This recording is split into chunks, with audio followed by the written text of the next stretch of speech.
Okay, I think we'll make a start and let Shailaja join. Very good morning to you all. Um, so Friday and 13, so maybe that's not a very good combination, but it is definitely a good combination for thinking about sustainable development goals. And since the conference theme is about leadership, so we wanted to look at the idea of leadership and SDGs. And in that context, there are a number of issues to consider. One particular issue we thought we could take this opportunity in this panel to look at is this tension between institutions and leadership. It's not a real tension, but I kind of made it as an artificial tension so we can have a debate. So the idea is, in the literature we have various kind of angles that are presented, and also the norm leadership, which Professor Gasper will speak about in a moment, how we kind of see that in relation to both the evolution of SDGs themselves, but also whether SDGs in the process have contributed to this kind of development of ideas through this norm leadership in various countries which are in the pursuit of these SDGs. Of course, we are in the middle of this global pandemic due to COVID-19, and preliminary estimates suggest that the contraction in the economy as a result of the lockdown measures, etc., is going to have a significant, at least short-term effect on not only growth, but also translated into income-based poverty. And there are estimates which suggest that something like the poverty levels would have gone back to approximately 2010 levels. So whether this is a short-term effect and whether economy will rebound, and or whether there is long-term, kind of impact on uh, inequality per se. These are all huge questions that we're all worried and concerned about. In this context, I think the ideas of thinking about capabilities, citizens' agency, and how these can contribute to better forming or better functioning of institutions in relation to the journey towards SDGs. So that, I think, is in a way the motivation for the panel. At the time when we were writing the panel description, obviously we were not aware of the pandemic situation, but when we look back, still we feel that these issues are going to be very, very relevant. So in that context, I'm absolutely delighted that we have these four papers in this panel. We think Hassan has not registered, so it's very unlikely that Hassan's paper will be presented. So that makes it four papers, but that means we'll have more time to discuss. The first paper, we are absolutely thrilled and delighted to welcome Professor Des Gasper, who needs no introduction in the field of development studies, and people who are working in human development and human security issues know many of his seminal works, and generations of students have been reading his papers and essays. So in that context, I think it's real honor for us to have Professor Gasper with us to kick off this panel. Professor Gasper is presenting on thinking about requirements in a process of global norms change. So can I request Professor Gasper to take the podium? Thank you very much, Anand. You hear me okay? Yes. Good morning, everybody. I'll be talking about some three different experiences which I studied in past years, which I hope will provide some relevant background ideas for the agenda of thinking about leadership and or institutions during the SDGs period. So I'm looking back. I hope therefore I'm glad to be the first paper, and possibly the other papers are more contemporary.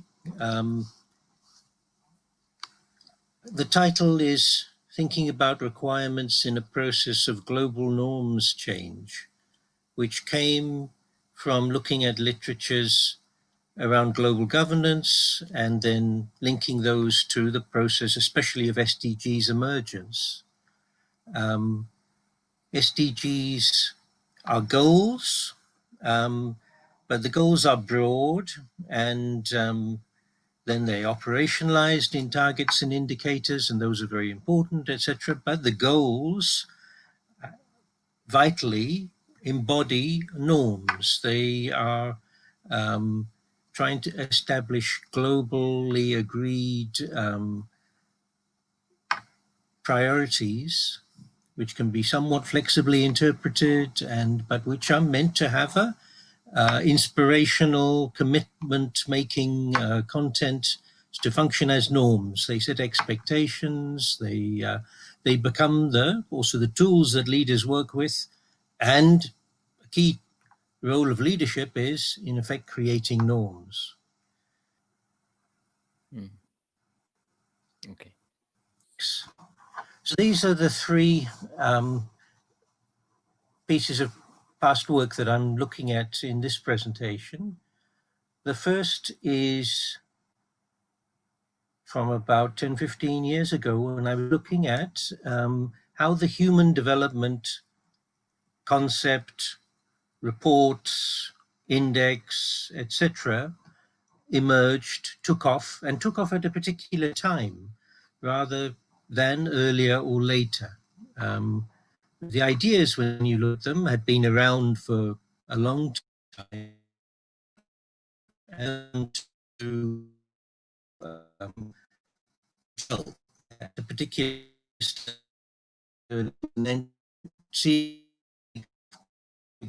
seriously in the 90s. And in that work, I used wider material about how global ideas on human rights, on UN ideas had been propagated and taken seed or not taken seed, not taken root. And I drew a lot on the UN Intellectual History Project and similar work. Then the second piece of work is looking at the SDGs' own emergence, which is very interesting. And there are a number of detailed books written by insiders, as well as entries by different participants and observers. And that's the second case study. And then the third one is smaller, and it's like a complement, but it's a warning. It's of something which has only the attempt to develop shared norms in the area of international migration, where a remarkable, impressive process of norm generation occurred in recent years, in the sense of becoming a global elite quasi-consensus, leading to the Global Migration Act of 2018, but where the acceptance, the recognition, and therefore the practical significance are seriously undermined by major objections in right-wing politics especially, but more broadly populist politics in many countries. So where the elite norm building, which involved lots of inspiring leadership, skillful process management, etc., but is at a different level and divorced from much of the domestic politics, and leading then to a big problem. Next slide. Thank you. This is the first case study. There, in fact, is a set of case studies because it's about how UN ideas of human rights, of human development, and in many other areas, and in fact, more broadly, even how before the UN, attempts to create global institutions, what led to success or failure. Craig Murphy is a historian of these processes, and he has written a series of impressive books that I'm aware of, and there are others working in this field, going back 150 years to why did international institutions start to emerge? Things like the Universal Postal Union, and in all diverse areas, and what led to success or failure. Murphy later wrote a history of United Nations Development Programme. And more broadly, there's the UN Intellectual History Project, which looks at ideas, the history of ideas within all of the UN agencies and the whole UN system. And that's 17 different volumes produced in the period 2001 to 2011. Here's one of them in the picture, UN Ideas That Changed the World, which is perhaps the most single overview volume in the series, though there are 2 or 3 also which provide a broad picture. And one that's very interesting is called UN Voices, which is based on detailed interviews with over 100 people who had worked in and around the UN system, and so has a special vivacity compared to usual more abstracted history. So I looked especially at, though using some of these ideas from the broader work, I looked especially at how the human development idea emerged. And I looked both at the context and I looked at the role of the guy who was the leader and who was acknowledged as the leader and declared as the leader, etc. Mahbub ul Haq, who is a Pakistani economist, administrator, minister, who alternated between positions in Pakistan and in the US, first in the World Bank, and later in UNDP, setting up the Human Development Report Office and Human Development Report Series. Next slide, please. Thank you. And so in looking at Huck, then I engaged a bit with the literature on leadership, and one encounters repeatedly in different versions, this sort of perspective that leadership involves mobilizing other people's energies. So it requires many things. It requires ideas. It requires personal skills, presentational skills, etc., interpersonal skills. It requires, though, then access to power or power holders and resources to do something with those ideas. It requires good luck in terms of timing, being in the right place at the right time. You can apply that, for example, to Huck, and that explains also why the human development ideas didn't take off earlier, though they were around from, let's say, the 70s. But why did they take off at the end of the 80s? And then, of course, again, skill to use opportunities. Opportunities don't just automatically get used. And a key factor in that is then having good collaborators, having recruiting or having them fall in your lap as the good assistants, the people who don't want to be declared leaders, but who do a large part of the work, and the ability to keep them, to ally with them, to keep them happy, to use their capacities. In the case of Huck, this included many people, such as his wife, a important economist herself, Amartya Sen, head of the UNDP, who was, well, a collaborator, not an assistant, but the man who recruited Huck, and so on. So the theme is that ideas must be connected to systems that can effectively use them. Next slide, please.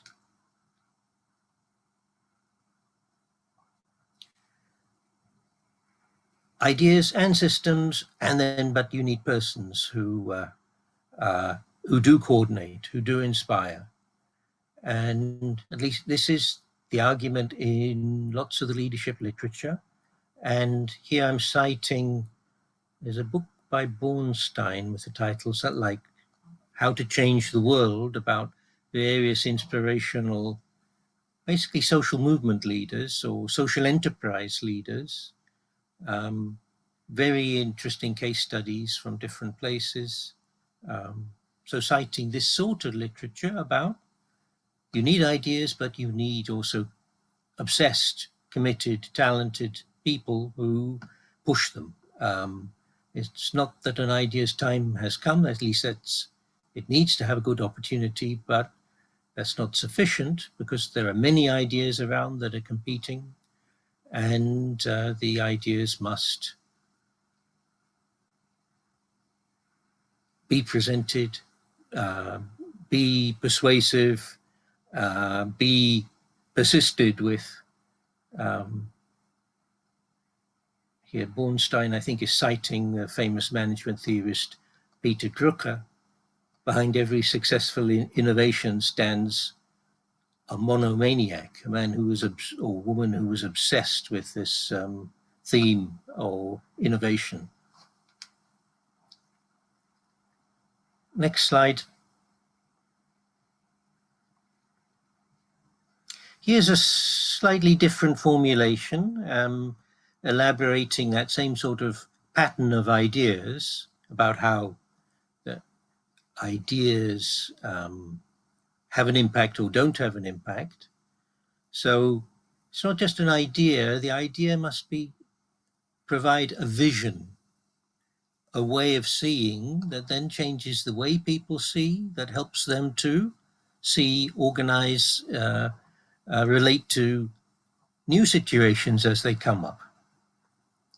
Secondly, the value component is often central, because ideas need to motivate. People need to say, well, why is this important? Why should I care? It's not just reasoning, but it's also communication at other levels that may be embodied in the ideas. And then with motivation, then other things can follow.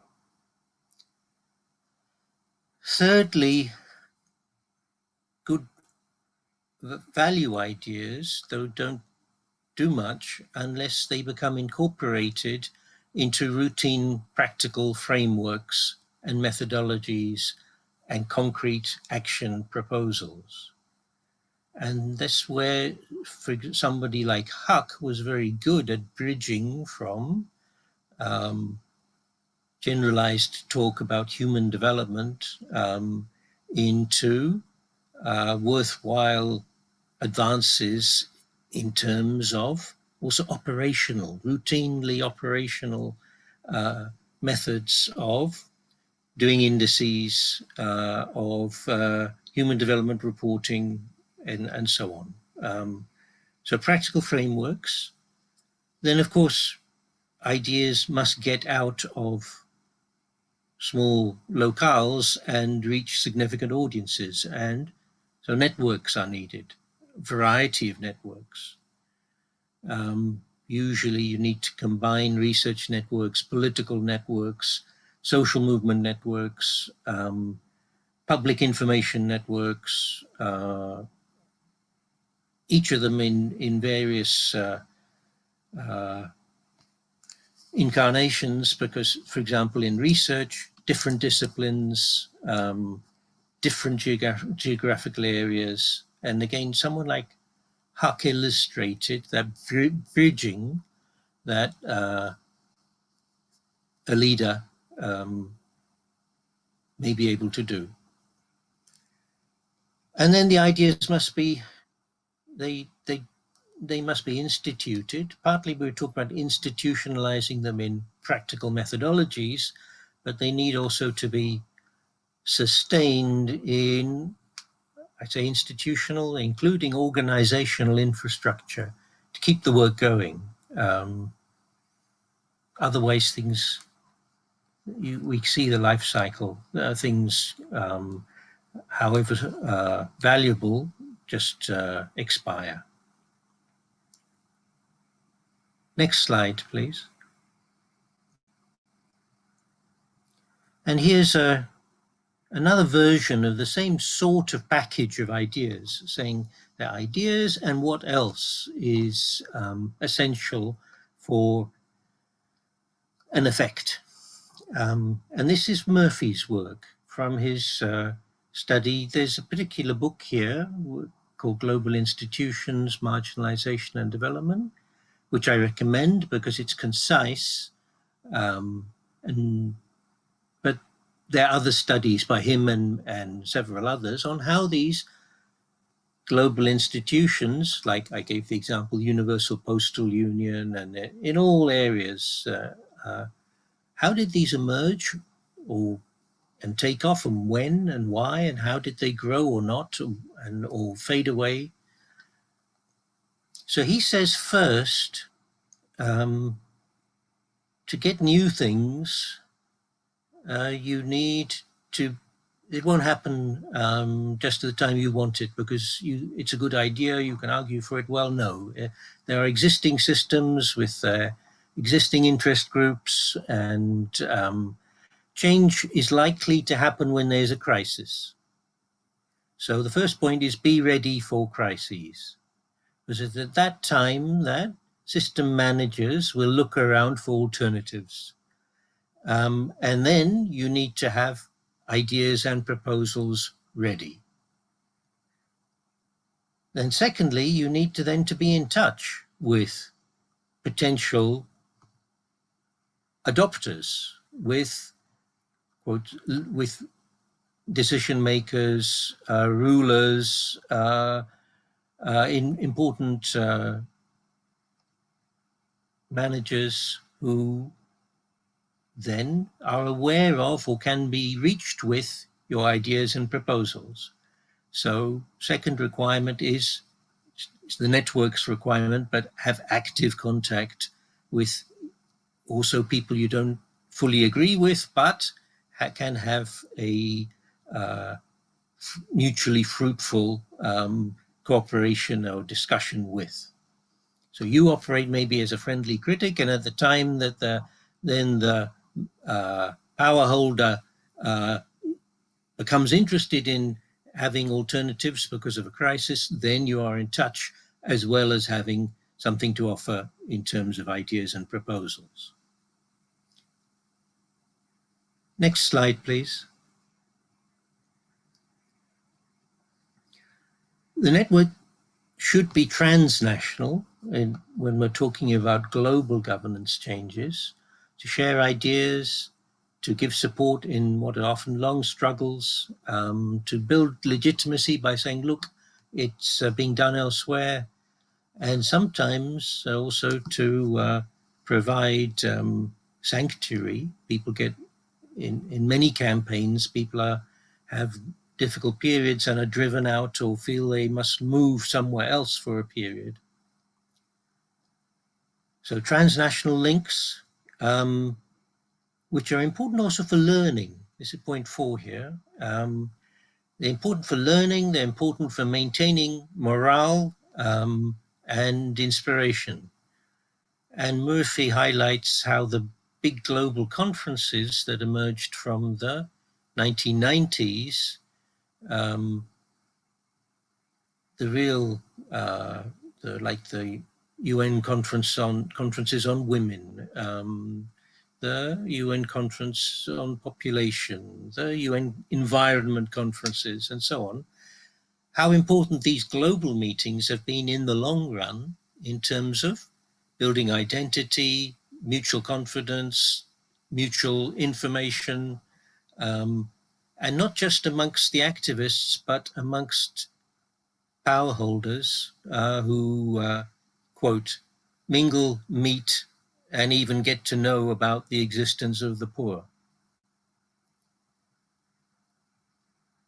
And then lastly, Murphy's list says within your transnational network, it mustn't be just like-minded researchers or activists. It has to be you're connecting to international organizations who are the required vehicle often for adopting and spreading proposals in a way that social movements who may gestate the proposals, though, but can never disseminate and operationalize them in the way that is done through international organizations and their influence on governments.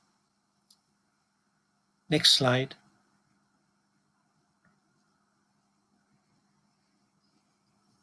All right, that's the first case study, which was UN ideas, especially the human development case, and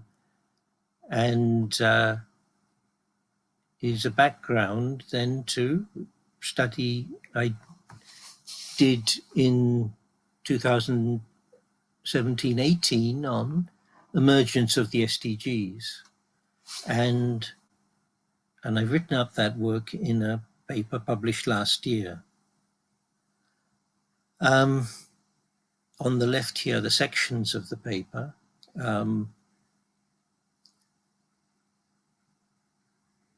You can see the SDGs as emerging not just because they're a good idea, but because in response to pressures, to global emerging crises, environmental, for example, and you can see them as part of what in some of the global change literature is called the policy reform path, because there's nothing radical about the SDGs. In one sense, they are operating through existing power structures. They are trying to make relevant, progressive, but modulated steps within existing power systems in response to these emerging crises. And it's quite possible that the SDGs will not be fully implemented and will not be sufficient anyway, because they emerge through these existing power structures, which are not wanting to change too very fast. But they contain important preparatory steps, and they're an enormous advance in many ways. Next slide, please. Here are some of the inside studies. There's a series of books involving Felix Dodds collaborating with practitioners who were in these processes, working in UN agencies or national governments. And then this one, Transforming Multilateral Diplomacy, is, I would say, the most interesting. It's led by Macharia Kamau, the Kenyan, I think he's now Secretary for Foreign Affairs. He was the ambassador to the UN who co-chaired the two stages of negotiation of the SDGs in the Open Working Group and later in the General Assembly. And then with others has written up this, not just chronology, but also a thoughtful, a very interesting analysis. Next slide.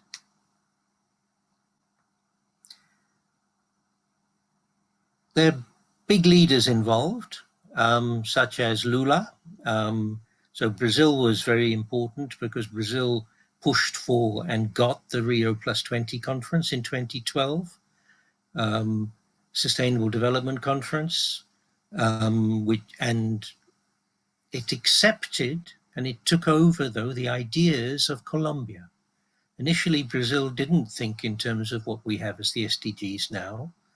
It was Colombia that came up with the notion of merging the MDG type, poverty and development agenda, with the separate, long-standing sustainability and environment agenda in a unified SDGs agenda, which applies not then just to the, quotes, the South, to low-income countries, but to the whole world. So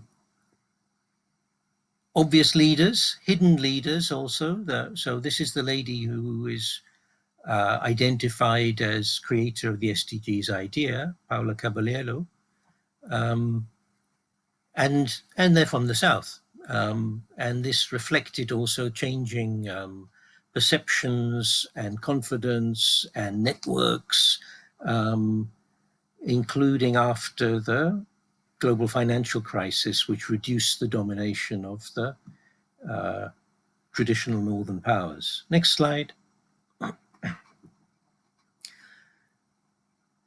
And thus the SDGs emerged through a new type of process in which it wasn't UN agencies which were in command, and it wasn't a committee of the traditional big powers that was in command. It was the General Assembly of the United Nations. And this operated both through, as it were, the insurgency of many of southern countries, but now it led to a breaking up of the traditional North-South dichotomy. And it's reflected also in the chairpersons of this process, who were from North and South, but who operated in a way to open up the contributions, ideas, to build new alliances. Kamau is one of these. You can see in YouTube various speeches by him, where you'll see he's a eloquent, forceful, confident leader, and he's a representative in a sense of a new Africa, and in which he is also speaking not just for African governments, but he is extolling and trying to mobilize and ally with business and civil society. Much more to say here, but I don't have time. So next slide.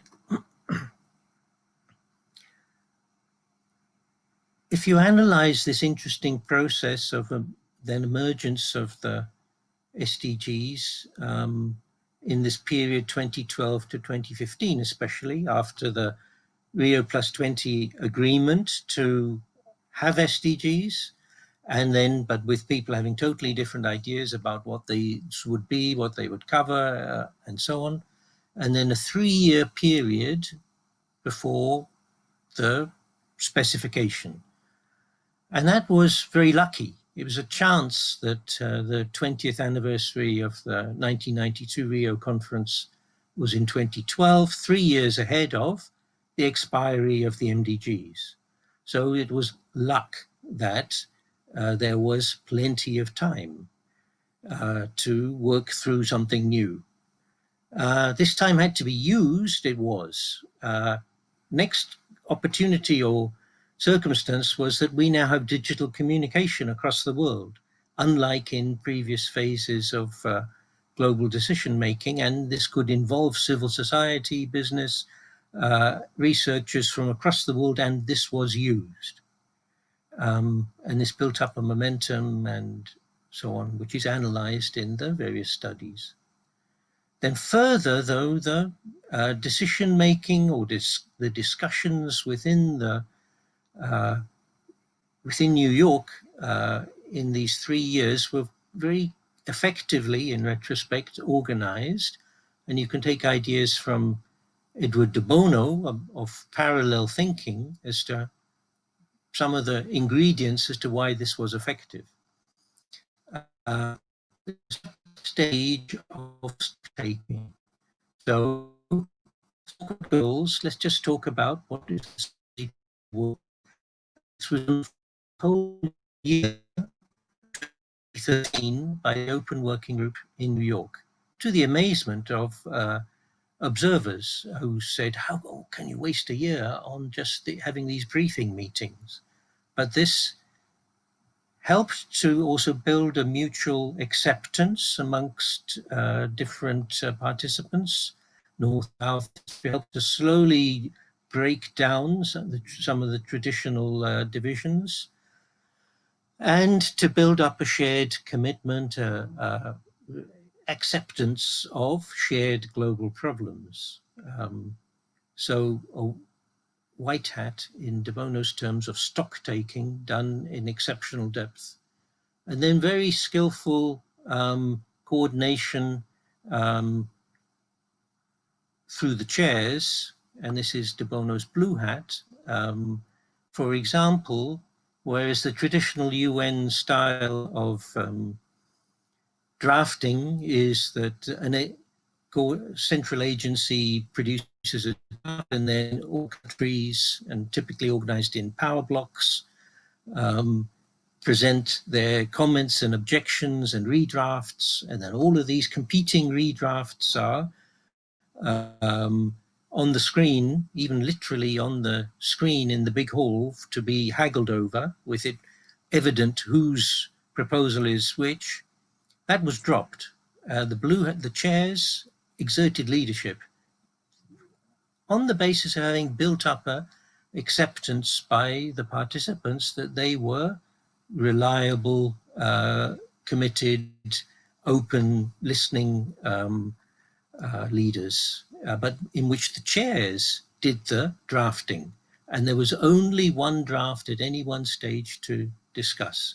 People could give their comments, and then the chairs would take those into account and produce a new draft. All right, so you see in practice several of the ingredients mentioned earlier about use of networks, opportunities, but also the key role of skillful leaders. And interestingly, now in this case, one of the leaders is from Africa. Next slide, please.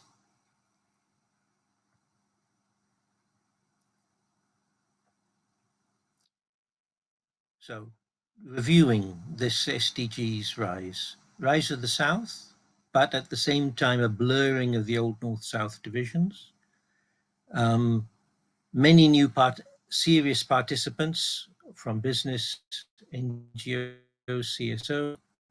The set of ingredients, including the power of norms. So, and they are partly ambiguous, and that's partly their strength in a sense, because it lets various people commit to them, even though they may interpret them somewhat differently. So ambiguous, partly ambiguous norms, but then made practical also through goals, through the targets and indicators, partners of the goals. And then, well, this leads to a series of questions about how the SDGs will be used in different locations. How powerful will they really be for this huge task of mobilizing coordinated but diverse action in face of global issue problems. Next slide.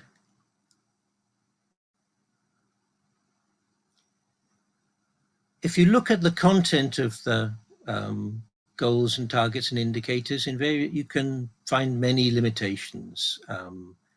Of course, the targets don't fully cover the goals, the indicators don't fully cover the targets. Often they are a bit distorted, and you can trace the politics of how that arises. I was involved in a project which did this for most of the SDGs,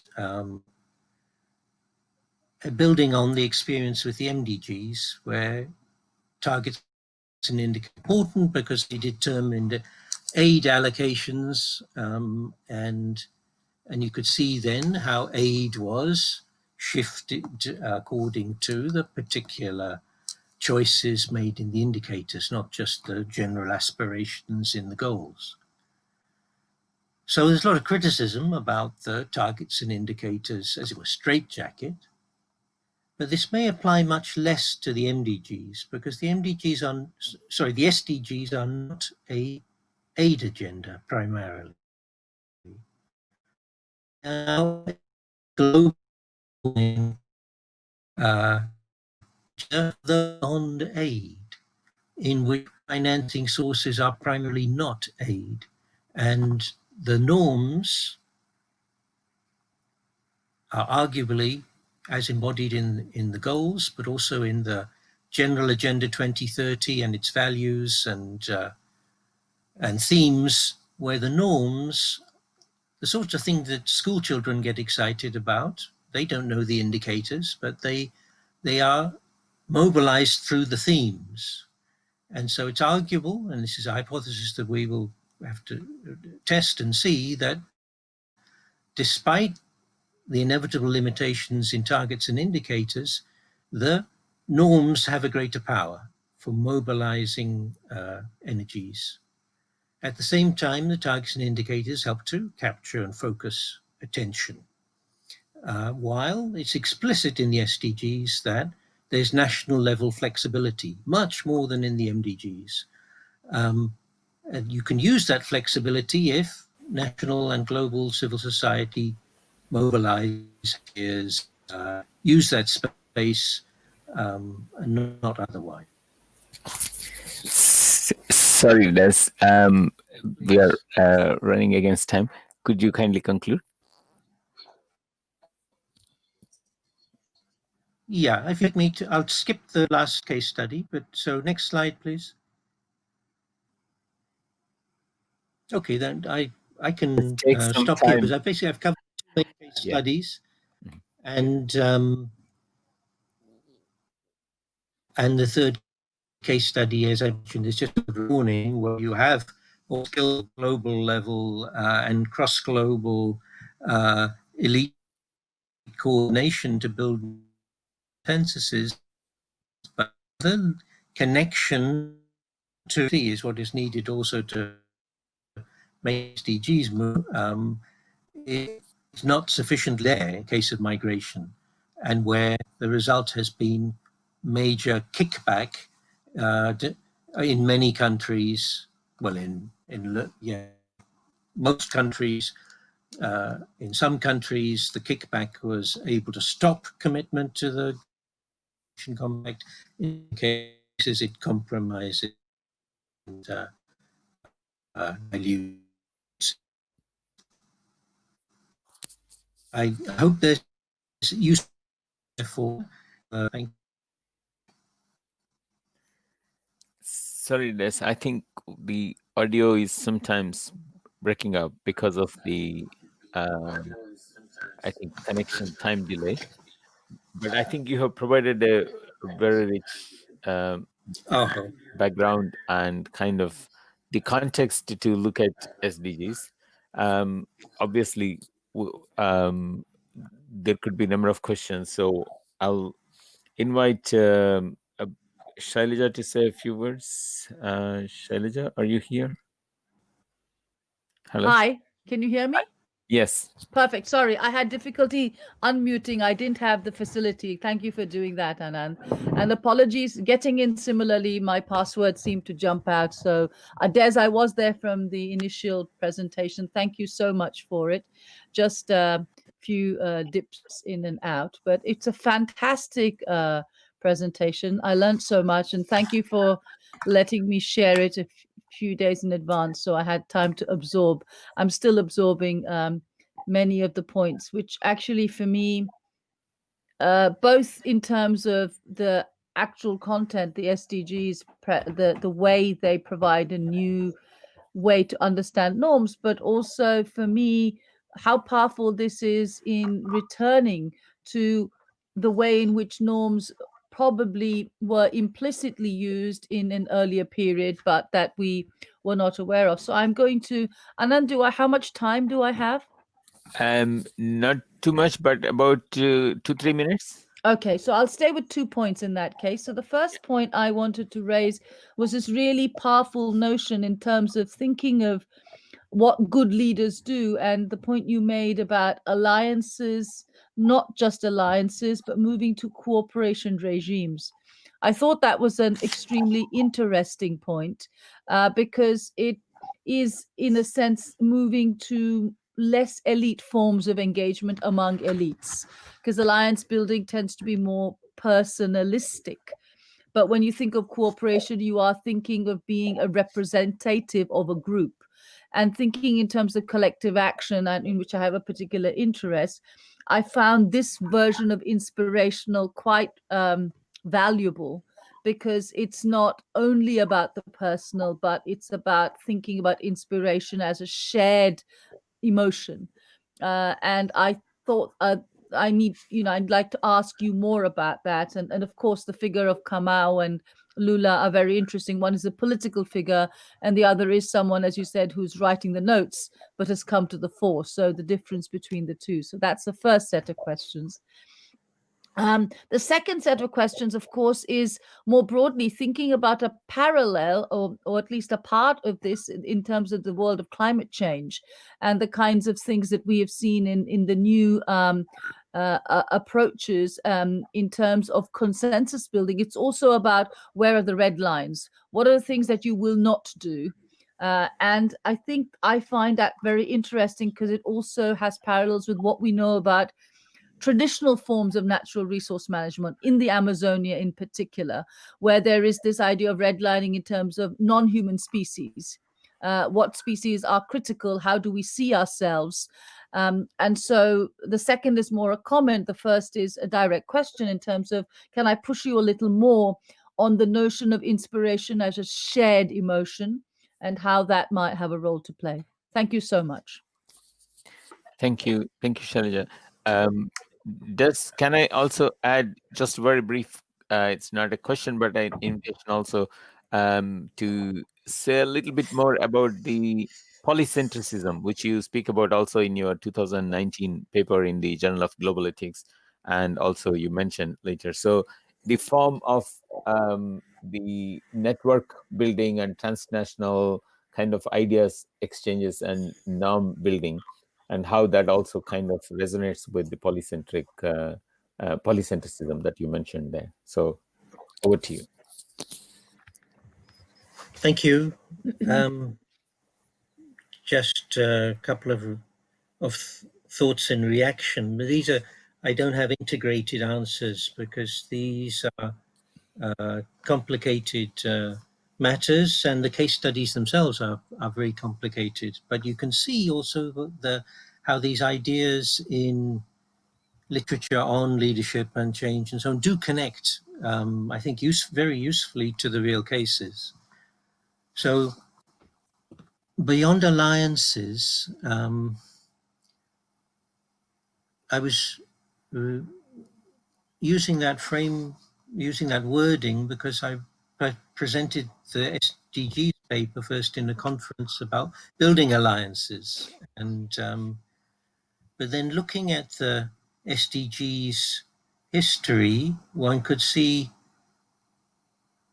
not just, as it were, strengthening of the alliance of the South, and SDGs did fundamentally come from the South. But to do anything with them, they had to make this a global agenda. And so unlike for decades in the UN, where predominant lines are drawn north, south, east, west, then within the SDGs history, you see this emergence of multiple alliances, but loose, flexible, cross-cutting. So Colombia is talking with Brazil, but it's also talking with India. It's also talking with Netherlands. It has multiple partners and alliances, and likewise at many levels. So Kenya, which emerged as a significant leader because it was wanting to profile itself in global politics, is cooperating seriously with South Africa, with Uganda, other, as it was, obvious partners, but also seriously with, in fact, Ireland here, as Ireland often is an interesting, slightly bridge function also. Like Colombia sees itself, I had the quote, "We are the bridge builders." We are this and that, or at the same time. And Ireland is one of those sorts of countries also. So yes, you can talk about, then it's not just alliances in the old sense, but it is multi-lines of, and it's a web of cooperation, and you can call that a cooperation regime.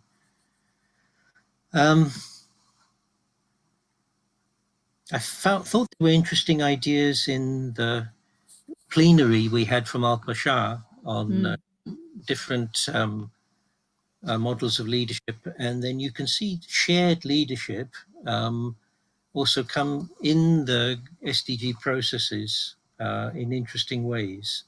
How the General Assembly took over direction, but then that could be chaos, but instead it worked in an interesting way, precisely because there were also, I think, people like Kamau who had strong leadership skills, but who are not conventional. They're not Trump or and their ground of legitimacy is a different basis than established resources or something. Their ground of legitimacy is that we are the network coordinator who listens to everyone and who provides a basis of an opportunity for inputs from many to be taken into account. And if they stop doing that, then they lose their legitimacy. If they try to become the dominant leader, then they lose, in fact, their leadership effectiveness in that role. But linking to, of course, using ideas. And I think it's more work that needs to be done to illuminate this. But you can see how they sculpted. So it's especially Kamau and Donahue who put together this people, planet, prosperity, whatever, the 5 Ps,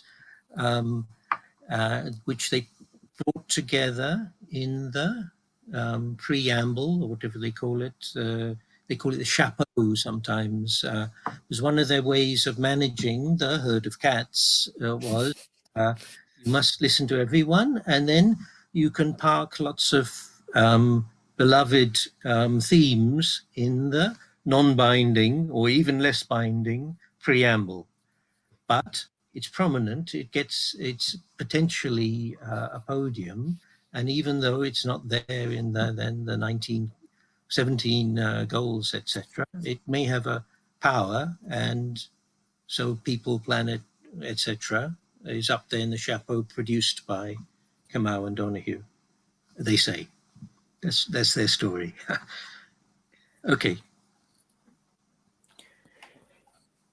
Thank you very much, Des. I'm sure there are so many ideas and issues to follow up, and hopefully we can pick up some of these also in the concluding discussion this afternoon, if that is okay.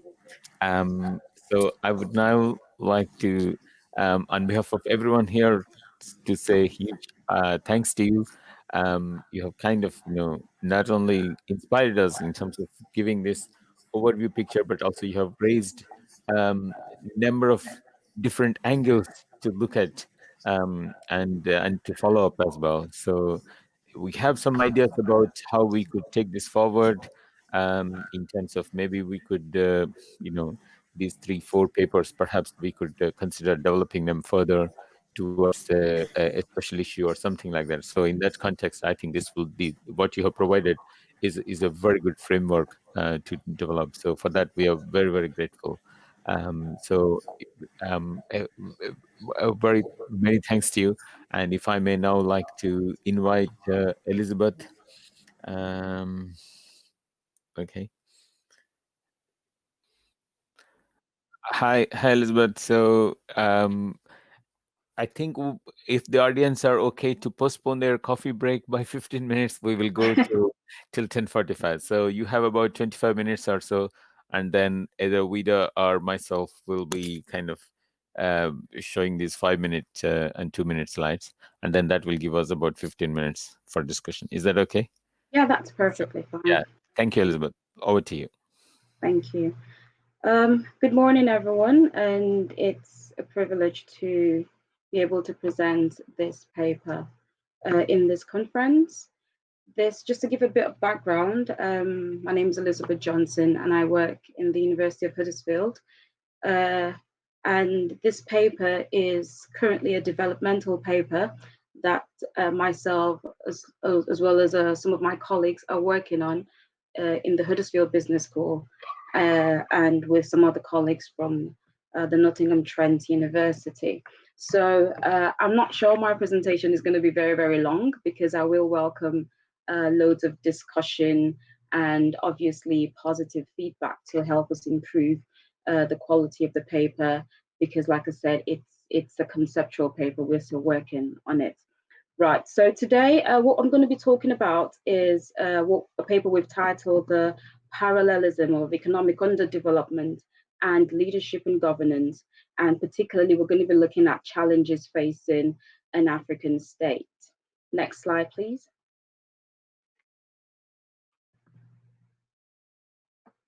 Okay, so for those of us who've probably been in the conference all through the week, we've maybe attended one or two panels and listened to presentations on, the topic of Africa and, certain African countries. So it will be no news that Africa is a continent that is richly endowed with loads of natural resources. If you just want to go on to the next slide so we can just have some view of what I'm talking about. Yes. So that is a good picture there that just shows the distribution of some of the natural resources in different African countries. So from the west of Africa, Nigeria, for example, to Southern Africa, Zambia, and the rest of them, to the north of Africa, we can see that there is almost no African country that hasn't got some form of natural resource or the other. However, the economic realities show stagnating economic growth when compared with the abundance of natural resources within these countries. So what I'm going to be doing is looking at leadership governance issues, from an economic perspective or a financial perspective. Now, the reasons for these, one of the reasons from past research for these weak institutional infrastructures or stagnating economic growth has been obviously pointing towards the role of institutional factors such as governance and leadership. And it is sad to see that the governance and leadership issues in Africa, especially, are brimming with disappointment, especially when measured against the backdrop of the resource endowment. Next slide, please. Okay, so just some review of literature there. Now, what we've seen is that both leadership and governance work hand in hand, especially in the African context. So, well, that pretty much they work. I would liken them to Siamese twins. That where one concept informs the other, one condition in one concept informs the other. So that is to say, good leadership obviously would lead to good governance. So whether that be political leadership or any other form of leadership, there is that causality between both concepts. However, when we look at the African context, we see that in terms of leadership and governance, there are very, very unpleasant negative effects of underdevelopment as a result of these issues of governance and weak governance and leadership, despite the fact that these are countries with rich natural resources, amongst other things. And one thing that stands out from the literature is the impact or the factor of corruption. So corruption is seen as a major root cause of leadership and governance challenges within the African context. And because of the prevalence of corruption, we're seeing other ripple effects such as, poverty, unemployment, political instability, violence, and sometimes even terrorism, because the fundamental leadership governance structures are weak. And because corruption is eaten deep into the fabrics of the nation, we then see all of these factors play out over time. Next slide, please. Okay, so this paper focuses on a particular African state, the case of Nigeria. And over the course of the week, there's been several presentations on Nigeria. So I'm just going to give a bit of background about that country. So Nigeria currently stands as obviously the most populous country in Africa and the 7th most populous country in the world. Now, as a result of the mass population, this automatically puts the country in position of receiving and welcoming markets seeking foreign direct investment. And obviously, it has become a major hub for not just foreign direct investment, with obviously the inflow of multinational enterprises, but also for domestic investment. And this cuts across all sectors of the economy. Aside the large market size with the high population, we can also see that Nigeria is blessed with a number of natural resources, like we saw from the second slide. And because of this abundance of natural resources, it again places the country as a major frontliner in terms of resource seeking FDI in Africa. Now, this is just a bit of background of the country Nigeria. However, if you want to go to the next slide, when we talked about the concept of corruption has, thank you. So the country suffers from obviously leadership and governance issues. And we've said that one of the reasons is because of the corruption. Now, we've established that there is a relationship between leadership and governance. However, we can see that there is also a relationship with the structure of leadership, whether it's good, whether it's bad, and the economic development of that nation. So, and one of the past researches there disclosed corruption as a principal factor from which leadership, governance, and all other evidences of economic underdevelopment stem from. So what this paper seeks to do now is obviously unravel the concept of corruption, how that affects leadership, governance, and in achieving sustainable development goals and also macroeconomic goals of the nation. Next slide, please. So in Nigeria, corruption is seen more like a norm. It has become celebrated. It has become accepted. It's seen as a culture, which is totally wrong.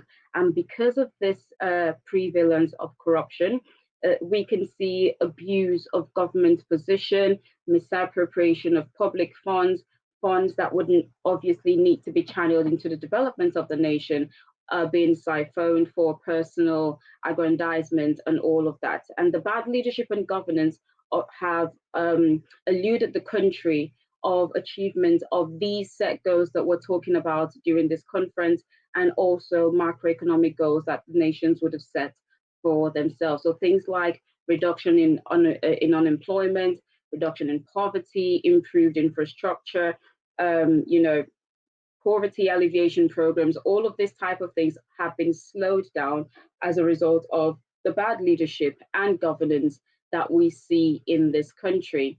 And what has also stood out from the literature is that the failure of the Nigerian state in terms of putting in place good governance structures and having good leaders have also led citizens to become, aggravated, and sometimes this has pushed them into engaging or becoming vulnerable to terrorist organization recruitment, because one of the things the nation also suffers from is terrorist attacks. There are quite a number of terrorist attacks in the country.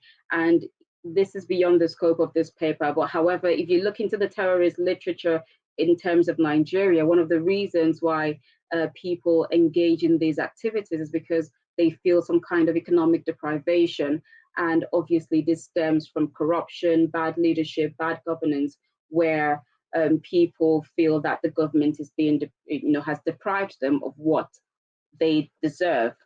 So it is a conceptual paper, and what we hope to see in future, if you want to go to the next slide, what we're hoping to see from unraveling these different concepts as it regards Nigeria is, one, we've established that there is a relationship between leadership, governance, and we see that bad leadership, poor governance, contributes in sanding the wheels of the economy. So there is an importance of strong governance systems, strong leadership networks. All of those things are important in order to achieve growth, development of nations, whether Nigeria, whether any other country. So therefore, what we want to see is how government closes every loophole that aids corruption and other deterrents of good leadership, so that this can lead to economic resource maximization and obviously channeling the resources into the different unnecessary economic sectors. So because we see that the actualization of SDGs depend on strong leadership, strong governance, good quality governance, what we want to advocate is the concept of servant leadership, where those in power, people in power, because even though the systems might be working, if the wrong leaders are in place, then obviously it is impossible to achieve these goals. So what we're wanting to see is servant leadership in place, where leaders become more proactive, where leaders are there to serve rather than, exploit the country. And obviously, when all of these things are in place, we can then begin to see progressive advancement of Africa as a continent, and of course, Nigeria as a nation. So that's just a brief background of what we're currently working on. And like I said, it's very open for discussion because we will need loads of feedback to help us obviously expand this paper and improve its quality. Thank you very much. Thank you, Elizabeth. Thank you very much for giving us a kind of an overview, not only in terms of looking at Nigeria, but also the directions in which you are, taking or planning to take. So let me invite Siraj. We have Siraj as the discussant. So, and then we will open up also for. Okay, Siraj. Yes, thank you for a very interesting presentation, Elizabeth. I just have a couple of questions. In terms of international interactions into the African continent, and how would you address that into the Nigerian case in terms of weakening the institutions and leadership? And the second question is about the COVID-19. As we've seen on the news that many African nations had the lowest numbers of COVID-19 cases. Lots of people address that based on the lack of accurate data. Would you consider that as a reason for a weak leadership or institutional problem as well? Thank you. Okay, so I'll start with the second question that you've put forward. Now, there was a joke that was made some time ago about a certain African country that had no records of coronavirus patients. And what the health minister said, well, we do not have any records of coronavirus because we've not done any testing, So it's not that coronavirus isn't there, we've just not tested, we've not got the facilities in place. So you're very, very correct to say that there is lack of data, and that's what we see across many African countries. They put up something saying we have maybe just 50 cases, but that's not true, because obviously the World Health Organization is pumping in funds to help with these testings. However, the government or those in government, those in power, are obviously using this money for something else. which is where the corruption comes in. And at this point in time, in terms of the COVID-19, I think the citizens are becoming more proactive because it's a matter of life and death. And so they need accountability from the leaders, which is why a topic of leadership and governance is very, very, obviously very necessary given the times that we're in. So in terms of the COVID-19, we're not seeing much accountability. We can only rely on what they tell us, but we know that what they tell us is not accurate because they're not proper plans in place to address these situations within the country. Now, you also asked about interactions with the Nigerian state or Africa as a globe. I think working together in terms of collaborating with different institutions, the previous presenter, Professor Jed, talked about networks. It is key, if we want to see any form of advancement as a continent or even as a country, there is need for collaboration, working together. There are quite a number of unions in place, the African Union, ECOWAS for the West African states, and other types of regional blocks and all of that. However, the question is, how efficient are these integrations? How efficient are these networks?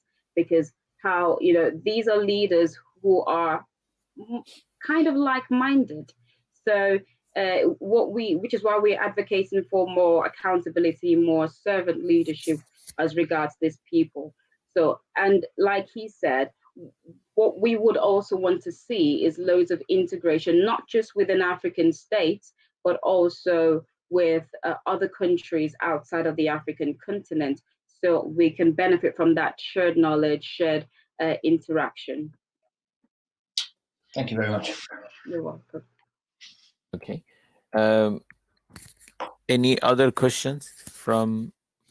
We meant this as a round table, so I think to become round table, it's quite open. So William Brummel. So let me bring you up.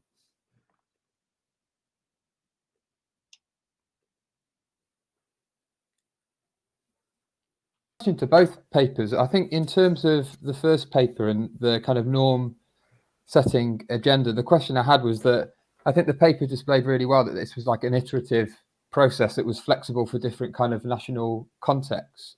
But to kind of, I guess my question is whether norm setting agendas require some sort of accountability system, some sort of enforcement, and what that non-compliance or non-realization, so in this context, the non-kind of achievement of the SDGs, I guess, what does that look like for this type of norm setting process? And I guess that speaks to the answer that was just given to the question for the second paper, which is, do those sorts of networks, whether they're discursive or other types of networks around those norms, does that provide a way of holding to account the issues of corruption and poor leadership and governance in the Nigerian context?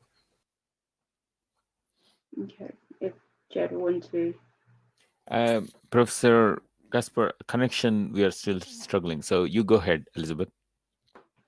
Yes, definitely. Like I said, what we want to see is loads of integrations. Now, one thing that the African countries in general, and particularly Nigeria, one thing that they seem to suffer from is that lack of reliance on other people's expertise. Now, what we tend to see is they just want to get rather than maybe learn. Now, there is that, maybe you've heard of it or not, how Nigeria is deemed as the giant of Africa. So there is that thing of trying to protect, face or reputation at the detriment of the country, at the detriment of the citizens, which is obviously pointless. And when we see with the current networks that the country is being engaged in, I've mentioned some of the regional blocks and all of that, there are no, clear laid out plans in place to obviously advance the country or, assist with current issues in the country. Take, for example, the issue of terrorism in Nigeria. This has been going on for years. And every now and again, you get to hear those in government, the leaders say, oh, we have these plans that we're doing this, we're collaborating with so people. But there are no, practical steps in place for these anti-terrorism plans or whatever to be achieved, the issue of terrorism is still prevalent, and there are no clear direction as to where the country is going to. And this obviously cuts across different sectors of the economy as well. The country is heavily reliant on oil, petroleum, and there is little or no form of diversification into other sectors, which is another thing that has been extended by, several other regional blocks, in terms of advancement. But again, no practical steps. So what we're trying to do is obviously, address the root of the problem, which is the corruption of the leaders. And obviously, once that can be taken out, then we can begin to see good governance, good leadership, which then, have that ripple effect in economic growth, economic development, and thereafter achievement of SDGs. Yeah, please go ahead. Excellent. That was a really interesting presentation, Elizabeth. I'd like to suggest, and first a question, but also a suggestion. The question really is, I get exactly where you're coming from, the rising levels of corruption and the challenges, particularly for public provisioning and taxpayers' money disappearing. And this is a phenomenon which has been studied for a while, and I agree, Nigeria with its oil revenues is a particularly sharp focus for it.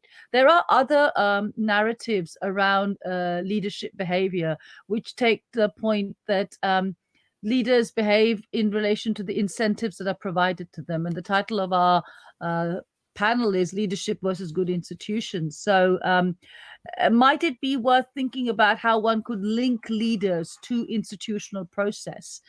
Is it simply that leaders are corrupt, venal, or is it because they become, as Professor Gasper said in the first, we are only looking at the leaders and not the larger collective in which they could be brought? And to that extent, how do you see the notion of servant? I would have thought maybe this notion of trustee or some other legal notion might be more useful. So I'd just like to push you a little on that. Thank you, Anand. Thank you, Shaja. Elizabeth, please, do you want to respond? Yeah, definitely. Thank you for that question and contribution as well. It's definitely something to consider. However, I think the African context, and more so the Nigerian context, is very, very peculiar, because it's very difficult to disaggregate leadership from institutions, because the leaders are the ones who make up the institutions, who establish these institutions. So when we see things like corruption, at work in the leaders, that obviously trickles down to the institutions. There is very, very minimal accountability. So take, for example, if there is some kind of issue with corruption or embezzlement, and it's brought to the justice system, most times what you see is that is just thrown out of the court. And that's because there is that strong hold of leaders on the institutional frameworks themselves. So which is why we're obviously wanting to address the issue of corruption, rather than, once that is addressed, then we can begin to see some kind of reformation in the institutions where they begin to hold the leaders accountable for their actions. But currently speaking, that there is a very, very strong hold of the government, of leaders, on the institutional frameworks. So in terms of setting up trustees and things, they still become very, very, they are loyal to the leaders. So it's very difficult to have them, should I say, turn their backs on the leaders, which is a very, very disappointing thing that we see in not just Nigeria, but several other African countries. However, it is a very, very good point, and that's something we're going to also look into to see how we can explore that more in the development of this paper. Thank you. Thank you. Thank you, Sharija. Thank you, Elizabeth. I have a couple of more questions, so I'll bring up Alice, who has a question.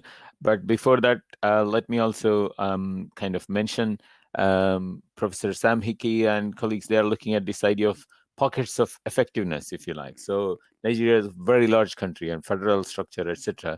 So there are bound to be some success cases as well, both in the government and also in terms of the civil society, if you like. So I think those are also worth looking at, and in the sense that there must be pockets of effectiveness within this kind of wider context of not only the violence and terrorism you mentioned, and also the corruption and poor quality governance. So I think, that will also enable to find, within that what is working and how that is working and how we can mainstream that. But let me now bring up Alice. Alice, can you hear us? Hi, go ahead. You can hear me well? Yes. Yeah. Okay. Thank you, Elizabeth. That was very interesting and insightful. So I think as the other two people questioned, I was thinking Serag talked about the international aspect of it. And so I'm thinking when we speak of development and we are talking about it as maybe a game, it's usually, the analogy is usually that organizations are the players and institutions are the rules of the game. And so when I look at the map that you had for the African continent was very interesting. So we are seeing all these resources that we have, but then we also have the international aspect of it. And I was thinking back to the scandal, the unfortunate scandal of the Shell Oil Company in Sani Abacha's time, and what happened with Ken Saro-Wiwa and the Ogoni. And when you look at this, it's not just the state, but we have the multinational corporations coming in. So when I think about institutions, especially on the international aspect, I was wondering what role they play, because for the government to be corrupt, especially in an industry such as oil, there's a lot of complicity from the multinationals. There has to be institutions. The institutional framework allows for this kind of exploitation and lack of accountability to happen. So beyond looking at the state in itself, which is, that's corruption, it's all over Africa in most countries. Is there a way to establish the institutions so that even if the state cannot be held accountable, the rules of the game themselves lend a company like Shell or other companies to be in a position where they're accountable for their actions, so that we're not just holding one player accountable when there are so many? The other question, I think, which was brought up, which you brought up yourself, is the issue of diversification. I listened into another paper yesterday that was talking about agriculture in the rural areas, how there's no value addition, a lot of youth migration, terrorism being associated with that. So is there also a connection in a way where you can look at the effect of just looking at this unifocus on the extractive, because that's, I believe, one of the reasons we have the resource curse, where you're just looking at one resource to the detriment. When Nigeria got its independence, I know you are an exporter of food, a net exporter to West Africa, and now you're importing food. So even the connection to the other problems that are happening to the other sectors. Yeah, thank you very much for that, or those questions, Alice. Those are very, very interesting. And I'll start by addressing the first one where you talked about the institutions and M&Es being accountable. So there are two schools of thought when corruption is being discussed. There is the notion that corruption greases the wheels of the economy, and then there is the other one that corruption stands the wheel of the economy. Now, what we tend to see in Nigeria, because like you rightly said, it is a very mono economy with heavy reliance on oil, petroleum, and all of the likes of those natural resources. These are natural resource-seeking FDIs, and they come into the country, obviously, to make money. Now, what they do, what we've seen, I in my thesis that I completed a while ago, I focused on the cost of terrorism on foreign direct investment in Nigeria. And one of the groups I looked at was the Niger Delta militants, who are located within the Niger Delta region of the economy, where we have the oil and all other natural resource. Now, one of the findings of that research was that multinational enterprises they're there to make money. They're not there to be accountable to anybody. So they do their part in terms of corporate social responsibility, paying the necessary taxes, paying the necessary contributions and all of that. Whatever the government decides to do with that is totally the government's business. But in terms of them fulfilling their part, they do that. So when you talk about institutions being accountable, it begs the question of accountable to who? Is it to themselves? Is it to the government of the state? Because they're there for profit. So whether or not there is that accountability, or they observe good ethics, that's another thing entirely. What they're there for is to make money. I had an interview one of the managing directors in one of these oil companies, and he clearly said, we're here to make money. That's what we're here for. So we do our bits in terms of giving to the society, paying the necessary contributions to the government and all of that. However, what they then decide to do with that is their business. But are we doing our part as a company? Yes, we are.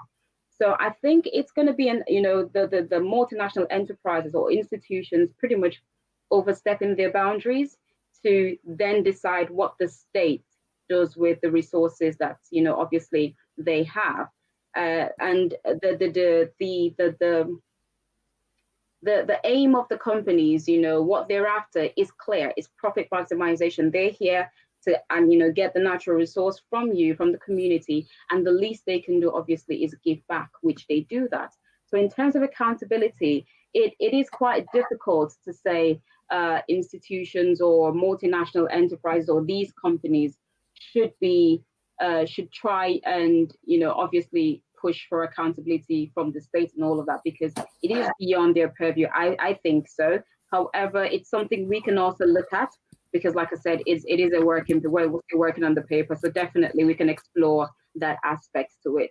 And in terms of diversification as well, yes, the country is heavily reliant on oil, on petroleum, and it is sad to see that a country that produces oil, that obviously once exported oil, it's now having to import crude and all of that. And again, that just boils down to the problem of leadership, to the problem of governance, because these are natural resources that have not been properly managed, that have not been obviously exploited to their best optimum state, which is why we're now having to obviously import and all of that. And Nigeria is blessed with not just natural resources, but several other types of economic indicators. So we mentioned the large market size, which obviously opens up a market for companies in the manufacturing industry and some other industry. Agriculture is also a big thing there. But because the government and the leaders are so focused on this one sector of the economy, the extractive sector, it is difficult to have the benefits of other sectors, which is the resource course you talked about. So that's something that we aim to address. Well, obviously, look into as researchers, and hope for that the findings of the study lead to policy implications for governments to benefit from. Is it okay, Alice? Do you have any follow-up, or are you okay? Yeah. Well, one thing I would I hear what she's saying, and it actually makes sense. That these companies are just in for the profit motive. And I know that usually the statement that all corporations make is that we are not overstepping our boundaries. This is what we are doing. But I think there's been also a lot of evidence that the Shell Oil Company was giving money to the military during Abacha's time. You go to a place like Liberia, where Firestone has been there for over 100 years. They were also complicit, or at least alleged to have been complicit in arming, in giving money to the soldiers of Charles Taylor. So we do have these multinationals coming for profit motive, but in the course of doing that, they violate human rights. And I think globally, even in development, we have thought of justice as democracy, human rights. But I think also, as you study this, it's so interesting, because it would be important to see what can be done internationally about economic justice. Because when people are denied their rights, even to have land to farm on, or their environment is degraded, then it escalates to all this terrorism and loss of lives. So economic justice is very critical to human justice. And I think that the same laws that apply to the violation of human rights or to the taking of life should be instituted in economies as well. And this is what I'm saying about creating probably an institutional framework globally that can hold multinationals accountable for actions that actually lead to the violation of people's rights. So thank you for your presentation and your responses. Thank you. Thank you. Okay, so we have another question from Anisha, so I'm trying to bring her up. Hi, Elizabeth. Thank you for your presentation. I feel like it had a lot of layers to it. And just to add to that, I think discussions of leadership, are sometimes viewed as elitist because of the implied power relations and hierarchies. And I do agree with Dr. Shailaja about how she pointed out, does this mean we need to understand leadership differently? And what forms of leadership are we looking at? And as much as leaders or focal actors are important, so are the potential actors. And Ostrom, in fact, she says these potential actors are more crucial in establishing trust and accountability. So one cannot talk about leaders alone without the community that they're embedded in. So taking from that, so to address corruption, should there be a paradigm shift to restore value-based leadership or collective leadership that sort of strengthens the institutions with core values and then rooting them in the rule of law? Is that imperative to consider as well? Definitely. That's very, very valid. And obviously there won't be leaders if there are no followers. So the leaders can't lead themselves. So that's definitely something to explore in terms of the community, in terms of other institutions, so civil societies and the rest of them. However, because looking at the nation of Nigeria, for example, we have democracy. However, it's pretty much of no use, because what we see is what the government say is the people have a voice, but the truth is they really do not have a voice. So when we talk about other actors of that could possibly or potentially influence leadership, the powers of those other actors are quite minimal. So there will need to be some kind of sensitization, or for these other actors to challenge the existing powers.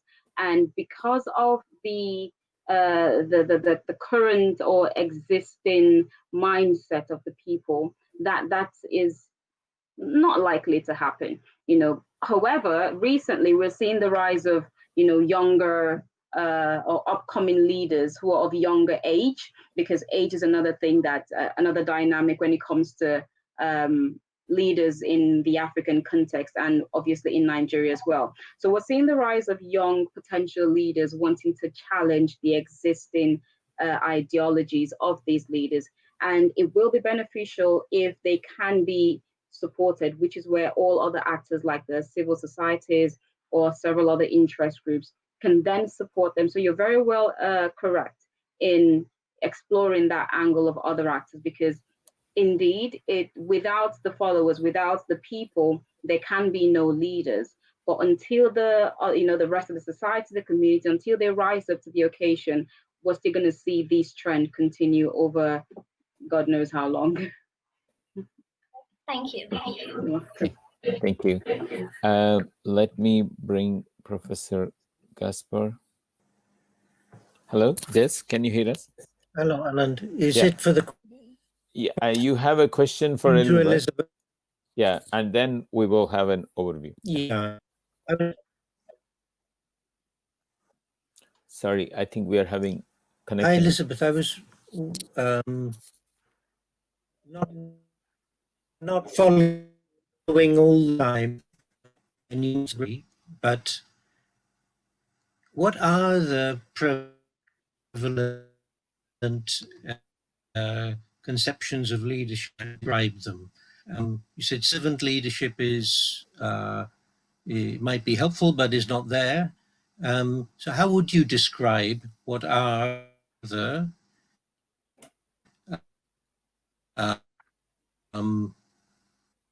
in terms of familiar and even if not welcomed by ordinary Nigerians? That's the question. Network. Yeah, I think there has been a network issue. We lost some of the keywords in your question. So it is about the servant or server leadership, and to what extent it is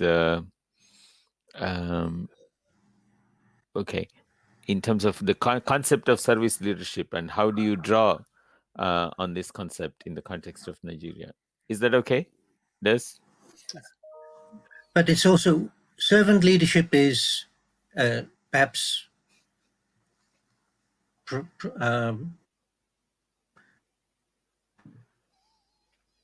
recommended other conceptions of leadership that are all familiar and accepted by ordinary Nigerians. Okay. So I think, yeah, in terms of to what extent that kind of a model can be accepted by ordinary Nigerians. So in a sense, you can also combine it with the culture norms and informal norms that Douglas North talks about. Yeah. Yeah, the concept of servant leadership, and I know one of the, you also mentioned there, Professor Anna, in terms of that there are some success stories. Not all is bad. So in Nigeria, for example, we have 36 states within that country. And there is one particular state that seems to stand out in terms of leadership and governance. And there was this one time that the governor of that state attempted to run for president. And he was obviously largely supported by his own state, as well as some other people that obviously knew what he has been doing and the good things or success stories that he's had in the past. However, that didn't happen because obviously the majority, which happened to be other leaders who were not practicing servant leadership, didn't allow for that, which again, there's a lot of complications in terms of corruption and all of that. In terms of Nigerians being open to servant leadership, they are, because I think we've gotten to a point where people want to see change. And because of that need for change, they're open to other forms of leaders and other types of leadership styles.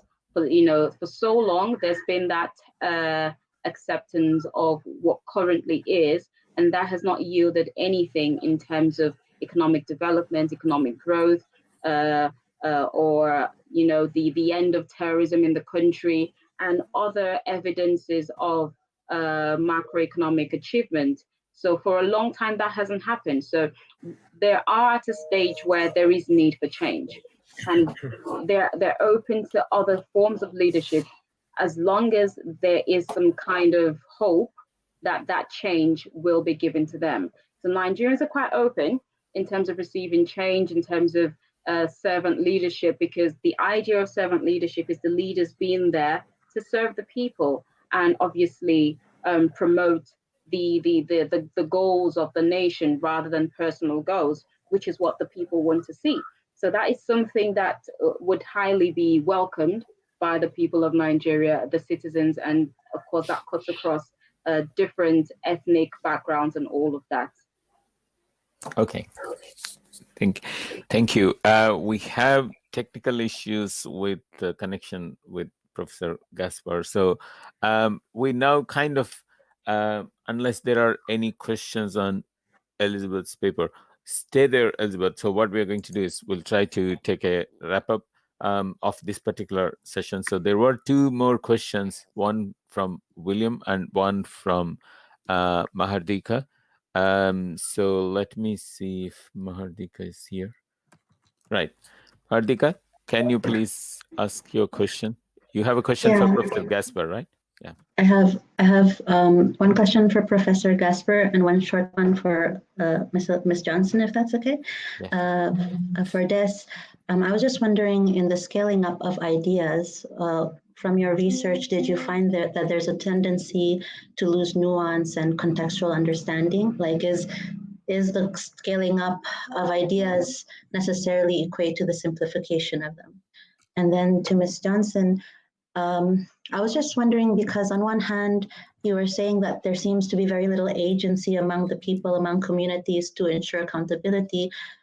But you also acknowledge that in trying to create norms of a more service form of leadership, it requires the participation and of the people. So how will that be done in the context that you described, where the people have very little or no voice? Thank you very much. Okay. Des, do you want to go first?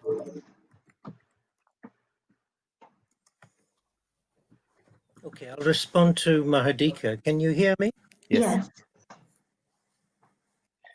Yeah, okay. Yes, there's always, I guess, a trade-off between scaling up and nuance. How big the trade-off is, I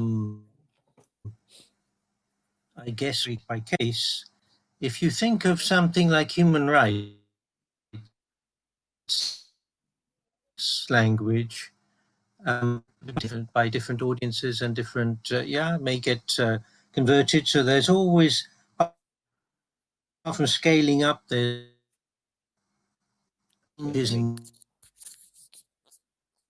I'm sorry. Sorry, yeah, we are losing connection. How big that is? Okay. Okay. I said, yes, there's a trade-off between scaling up and nuance. Similarly, when in any translation and transmission, there will be losses of the original nuance. Depends on sometimes it built-in flexibility for expecting local adjustment, local reinterpretation, variable. And if we take the example of, could you hear any of that? We missed many important words, so I think technology is forcing us to perhaps go back to traditional forms of communication. In the meantime, let me bring up Elizabeth, and let's see if that works. Yeah, Elizabeth, do you want to respond to Mahadika's? Sorry. Yeah, go ahead. Yeah, fine. Yeah. There is this African saying that it takes, well, one person can't achieve, I'm just going to summarize it. One person can't achieve a goal, it takes like a whole community to make change. Now, the reasons in the past, all of these civil societies and communities and other people have not necessarily been able to effect substantial change is because they've been doing it in isolation. But the change we're calling for and we're wanting to see now would have to be a collective effort of everyone. Yeah, so it would have to be, there's, I wouldn't say that the people have no voice per se, but it's just fallen on deaf ears.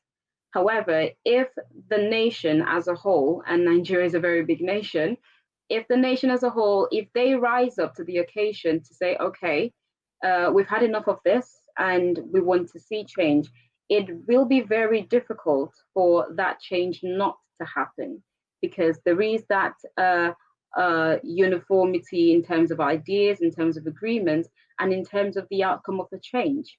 So definitely civil societies and other special interest groups, all of those, they have a role to play. And the good thing is Nigeria is very decentralized. We have different levels of government. So even at the very, very local level of government, if we can see that agreement between different communities, different organizations, different people, you know, despite the differences in language, in tribe, and religion, if these people can come together, then definitely the change is possible. So we recognize the influence and power of the people. However, in isolation against the government, against the state, it may not work. Okay. Sorry, I think. Thank you very much. Yeah, Mahadika, you may be muted. Go ahead. Can you speak? No, I just wanted to say thank you. You can put me off the podium. Thank you very much. Thank you. Thank you very much. And I think we are, we have the AGM of DSA in about 15 minutes. We have, I know we couldn't hear Professor Gaspar's response to Mahardika, so we'll try this again in the afternoon. So the question is here, so I will make note of the question. And also, William, hopefully we can ask Professor Gaspar in the afternoon, because there will be discussion time in the afternoon as well. Is that okay? And also, I hope all of you will be able to join in the afternoon. We have 2 o'clock to 3:45. We have hopefully 2 papers. We do not know if the author of the final paper, Tolwanimi, is here, which is on gender equality and leadership. So we'll find out. But also we have some issues to have overarching discussion. Also, Professor Gaspar and Dr. Fennell, and also the discussant. So hopefully we can have a much wide-ranging discussion in the afternoon. We're also, as I mentioned, thinking of approaching a special issue, so we can discuss about that as well. So with those kind of ideas, so let me suggest that we bring this particular session to a close. Have a good coffee break, and then see you at the AGM in about approximately 15-20 minutes. Thank you very much, and thanks to Vida as well for all the technical support. Thank you. Thanks, everyone. A lecturer in development studies at Strathmore University, which is in Kenya. So the work I'll be presenting today is partly a result of my doctoral thesis, where I went to the coffee sector in Nyeri County, which is a top producer of coffee in Kenya. And so what I was doing is I was looking at the different cooperatives, trying to see the difference in organization within the institutional framework of the coffee sector. So part of this is what came from that research, and part of it has been the laws that have been changing. And I have situated this in a historical context. So we can go to the next slide, please. Okay, so leadership, I took it in its most basic form as being influence of people towards a certain goal. And the definition I took for institutions was the formal and informal rules that organize socio-political and economic relations. And this has been very important when looking at the global commodity chains, because a lot of the rules that govern the production and the processing and the marketing of coffee and other commodities is mostly governed by informal rules. So there is a formal rules that say what should be done, and then there is a different reality on what is actually happening on the ground. Next slide, please. Okay, so this is just a brief history of coffee in Kenya. So as we can see, it was first planted in 1893. It was brought in by the Catholic missionaries who were in Kenya. And it was only grown in the White Highlands, where the British settlers were, the land that they had occupied, mostly in the central region, in the Rift Valley regions. But around the 1930s, they began to allow coffee to be planted outside the European areas, but very controlled in very small areas, and just to see how it would work in those zones. And around 1932, the coffee farmers began, the white settler farmers began to organize themselves. So there began to be a semblance of an institutional framework to govern the coffee sector. And Kenya got its independence in 1964. So we see just prior to that, we see a Coffee Board of Kenya being established, a coffee marketing board. So by this time, production had really increased and exports were happening. And so there was a need for a more organized form of production and marketing. And so we see independence coming in 1964. By this time, there are more Africans. They exponentially actually increased after independence. Many small-scale farmers joined in. And around 1971, there was a consolidation of government functions. And so we see the position of the marketing board being something of a state-run institution. And this was a status quo until the late 1980s, when there was a drive towards liberalization, which we'll see later. Next slide, please. Okay, so this is what the leadership of Kenya has looked like. So we see pre-independence, going on until 1964. We have Kenya being run by governors. Okay, so colonial governors are representatives of the colonial government. As you know, Kenya was a colony of Britain. So for these 9 years, and I chose the period 1955 because that is when there was a first designated minister of agriculture. And so we see 4 ministers of agriculture coming here. Actually, after independence in 1964, the minister who was the Minister of Agriculture, who was British, still continued being a Minister of Agriculture and playing a role in government for quite a while. So independence comes in 1964, and we see in the next 14 years, before the death of Jomo Kenyatta, there were only 2 ministers of agriculture. And we see from the time Daniel Arap Moi took power in 1978 to 2002, in those 14 years, there were 9 ministers of agriculture. So we see ministries being allocated in terms of political patronage. People are demoted, people are promoted based on their influence in the government, based on whether they were affiliated with the ruling power at the time. So this is also when multi-party system entered. So during the regime of Daniel Moi, Kenya was not a multi-party state. So towards the late 1990s, there is agitation for multi-partyism. And in 2002, Kenya finally had a multi-party democracy.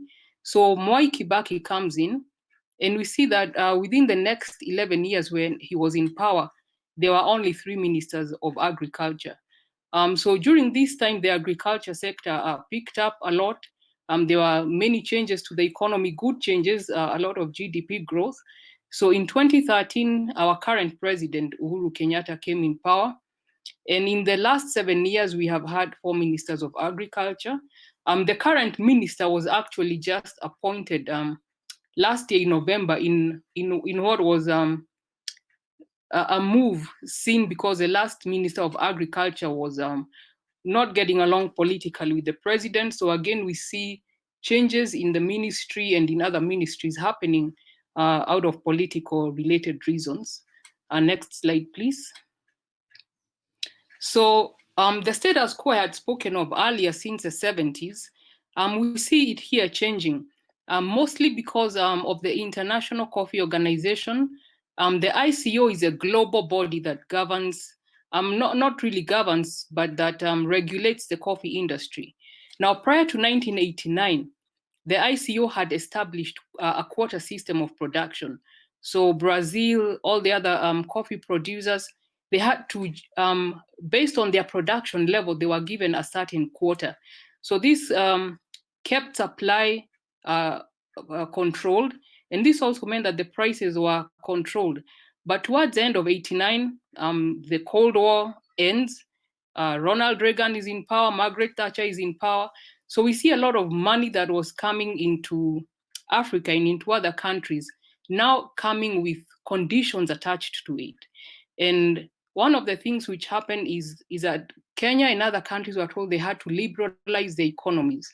So whereby the government before had been the main regulator of the coffee industry, they were given conditions to liberalize the economy so that there is not just one miller, there is not just one marketer of coffee. The private sector was allowed to come in. And here we see in 2001, the Coffee Act, a new Coffee Act came into play. And it specified that the Coffee Board of Kenya would only be an industry regulator. So the powers that it had before in the production processes, in the production and the processing and the marketing of coffee came to an end as other private players came into play. In 2013, there's what we call the Agriculture and Food Authority Act. This came on the heels of devolution in Kenya. So Kenya has a new constitution that came in 2010, and it devolved the government so that instead of having just one national government, we now have county governments. And Kenya has 47 counties. And so this act devolved the agricultural function of, which means that now counties are responsible for the licensing, for overseeing parts of the production process. And it came with a lot of complications as counties wondered what was their role, as the national government still tried to take over the marketing role. So towards the end of this slide, we see the coffee regulations of 2018. They have not been passed into law, but they have tried to reconcile some of these differences. So in 2013, again, we just see the Crop Act, the Research Act, aligning themselves to the newly devolved functions of agriculture. The next slide, please. So this is what the coffee chain looks like in Kenya. So you have and I put this chain here because there are different players in each section of the chain, and the actors and the processes are governed by a certain institutional frameworks. So at the very beginning, we have the coffee farmer. He's on the farm and harvesting season comes and they pick the coffee cherry. And the cherry is then taken to the factory. This is where the coffee is sorted, where it is washed. Ethiopia does not do the wet processing of coffee. But for Kenya, because of the time that the coffee is harvested, it's washed, it's dried, and the resulting product is known as parchment. And so this parchment is then taken to the miller. And this signifies pretty much the end of the coffee farmers' direct dealing with coffee. So when the cooperatives and the factories belong to cooperatives, and when they do take the parchment to the miller then processes it, and the product is a green coffee, and this is what is exported to other countries. Now, a lot of multinationals have vertical integration, where they have dealers in the auctions, where they have marketers affiliated to them and the millers affiliated to them. So from the miller, where we see the miller section, we have multinationals now coming into play. Some of them have shares in the milling corporations and so on. And so this green coffee is then passed on to the marketer. And at the milling process, when you hear Kenya has good coffee, AA coffee, AB coffee, the millers grade it according to the size of the coffee bean. When it moves to the marketer, the coffee is graded according to the class. So the class depends on how the coffee tastes. So the liquorers are here. It's given a range of 1 to 10, depending on the excellency of the cup and so on. And so a lot of issues with the marketing and the processing of coffee come in this place, where there have been a lot of allegations of collusion between the miller and the marketer, giving coffee a lower grade than it deserves, a lower class than it deserves. Okay, so these are the reports that they give to the cooperatives, and then that comes with a lesser price, and then they can market the good coffee at much higher prices. So there are a lot of reports which have been given regarding the weaknesses in this system. From the marketer, marketing of coffee is done in an auction system, and from there it's exported. A huge percentage of Kenyan coffee is marketed as green coffee. There is not much roasting of coffee happening in Kenya. So the main value addition happens outside the country. And this means that the Kenyan farmer doesn't get a huge percent of the proceeds of the coffee. Next slide, please.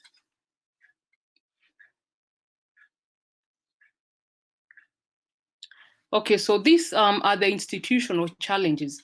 And what I did, I used a framework by Alsop and Heinsohn. It's a World Bank publication, and it was about measuring empowerment, structuring indicators.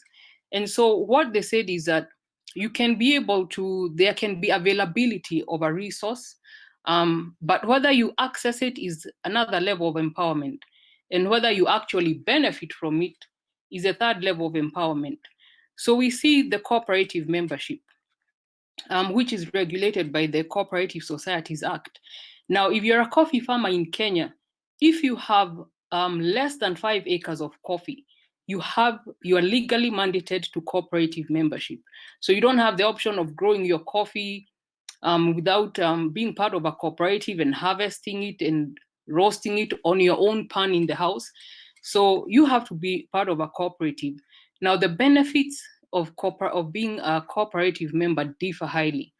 The membership ranges from 400 to 15,000. These are the actively registered membership.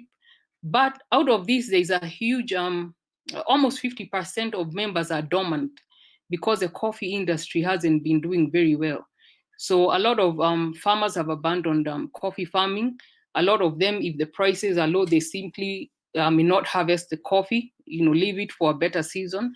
And so you have cooperatives which have about 250 active members. And even the largest cooperative, which has 15,000 members, about half of them are dormant farmers. So based on the membership, the cost effectiveness of their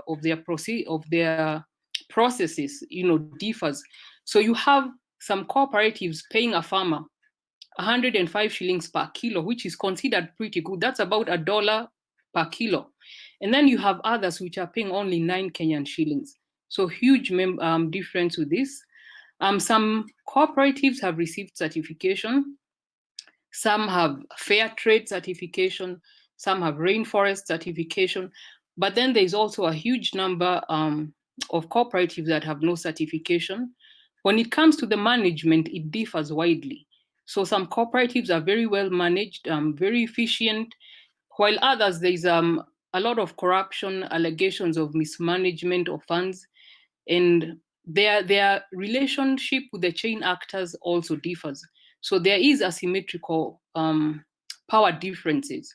Some cooperatives, especially those with larger members, more income, can better negotiate with millers and marketers, while others can't.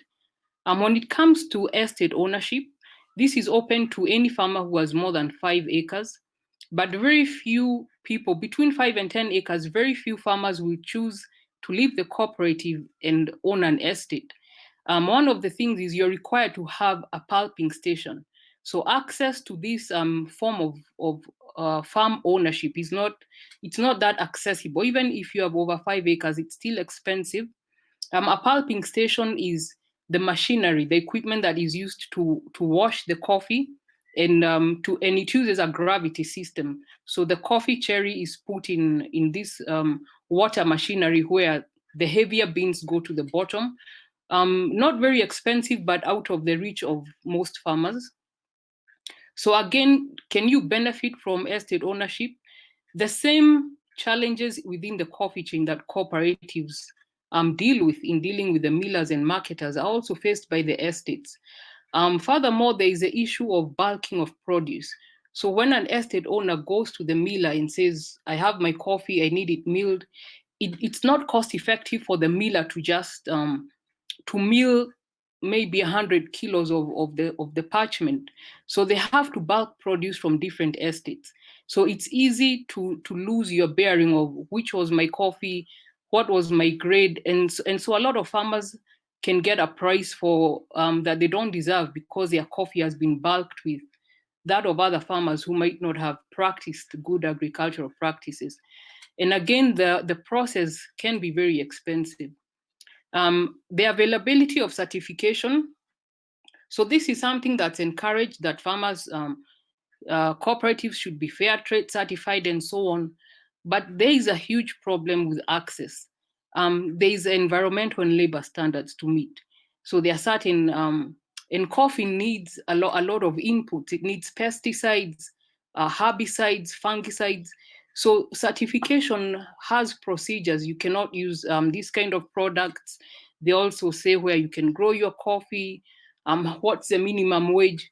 So the financial cost is inaccessible for some cooperatives. They're not able to keep up with the certification. So do they benefit from it? Now, the marketing constraint with certification is that the coffee market is such that quality is rewarded. So even if coffee is certified, the marketers or the people who buy coffee are more willing to buy coffee of high quality than coffee that is certified. So quality still has a huge premium, even over certification. The other thing, yes, so I have mentioned quality, yes, is valued over certification. So next slide, please.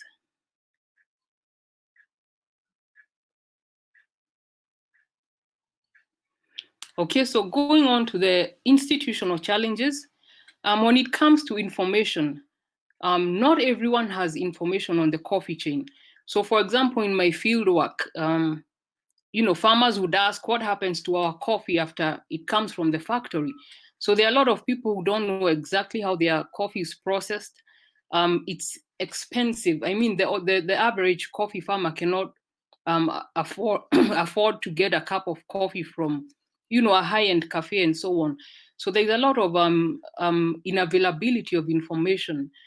Again, there are some people, some cooperatives who go out of their way to make sure the farmers access the information, particularly the cooperatives that are fair trade certified. It's one of the requirements that the farmers have access to information. But when it comes to the benefit, not all farmers are able to understand what the information is. And there have also been instances where the farmers get incorrect information. Now, the other information availability is on good agricultural practices. Now, almost everywhere you go, the coffee farmers know the coffee calendar. So they know at this particular month, we are supposed to be planting. This is a month for putting our fertilizer and so on. But it's expensive to implement this information. Labor is very expensive. Some of the inputs are very expensive. Now, fertilizer is availed, it's subsidized by the government. But the other chemicals can be expensive, and farmers are they're rational economic actors. So if they think that the price is going to be low, then even if they have this information, they're not going to use it. So instead of buying the inputs for the farm, they would rather use their money on something else. Do they benefit from it? At the cooperative level, there is a lack of quality differentiation. So the only thing you're paid for is the kilos. So the amount of coffee that you deliver, that's what you're paid for. The quality of it's all bulked up. So all the farmers' produce is processed together. So those people who had good agricultural practices, those who did not tend their crop, they get paid the same. The other thing is there is also, when there is low prices, what happens is the farmers then are not going to tend their crops well. They're not going to put the necessary inputs because of the low prices. Now, fertilizers, there is access to subsidized fertilizers, but sometimes they come late and sometimes the quality is substandard. So if the fertilizer comes late, there is no benefit because there is a time to apply the fertilizer and there is a time to apply the other chemicals. Again, if the fertilizer is substandard, then it doesn't achieve its desired end. Now, the other issue is availability of credit and financing. There are institutions which give, in fact, there is no shortage of institutions that give farmers financing. You have savings and credit organizations. And recently, just a few months ago, the government has rolled out another way of financing farmers. However, the access to the credit is there, but the benefit is mixed because of the detrimental terms. There is high interest rates, short repayment periods, and this doesn't coincide with the fact that coffee farmers are paid once per year is when the big boom comes in. So the repayment periods don't take this into consideration. Next slide, please.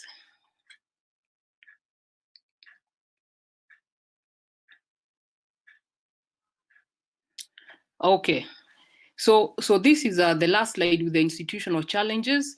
And so we see there is availability of participation by farmers. And this is something that's supposed to be empowering to farmers, that farmers can come into the cooperative, they can choose their leaders, they can choose a management committee and so on. However, when it comes to access, there's a lack of participation in meetings. A lot of time, the same political intimidation that happens in elections, in political elections, also happens within the cooperative. So you can find a lot of intimidation, people being paid, for example, to get into the meeting and boo somebody, or just other intimidation tactics whereby some members will choose not to go for these elective meetings. So the benefit is questionable when there is bribery during the elections of cooperative management. Now, a while back, there are some cooperative members who said that the management was prior to the liberalization, it's the management of cooperatives that would choose the miller that that they would use. So when liberalization came, there are many different millers. Each of them want to be the ones processing the coffee from the cooperatives because of the large amount of coffee that comes. And so what happens is that the millers resorted to bribery. So they will go to the management of a cooperative and they would say, we are going to give you this certain amount of money. You can choose us as your millers. And so when the members caught on to it, they demanded that the choosing of the miller should come from the membership. And what happened is the millers simply started bribing the farmers themselves.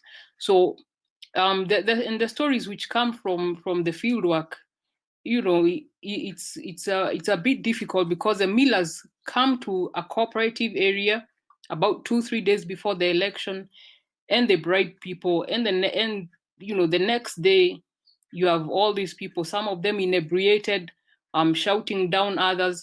So it can be a participatory exercise whereby really there is no benefit to it and the desired end is not met.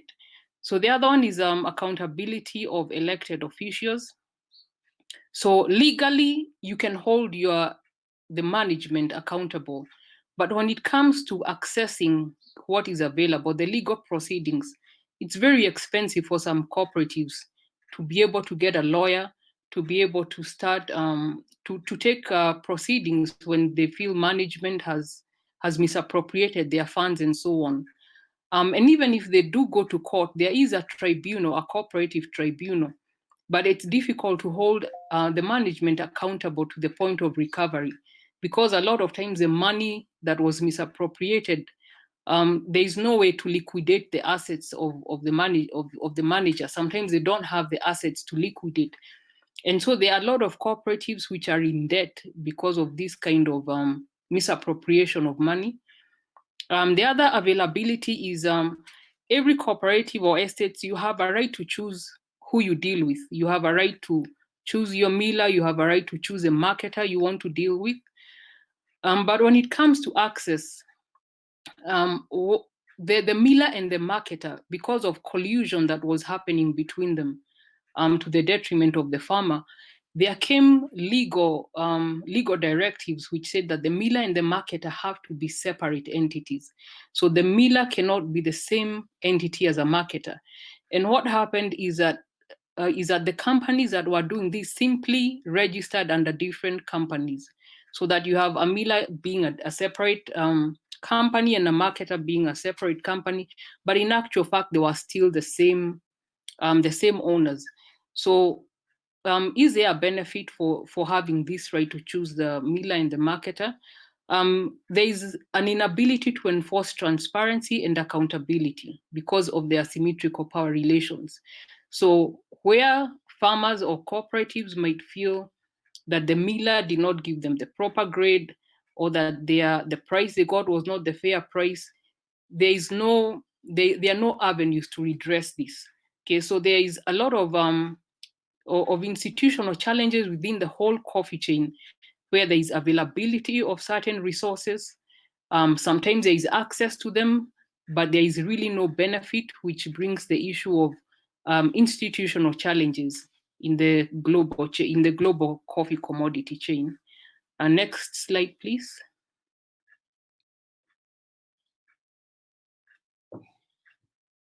Okay, I thought that was the last slide.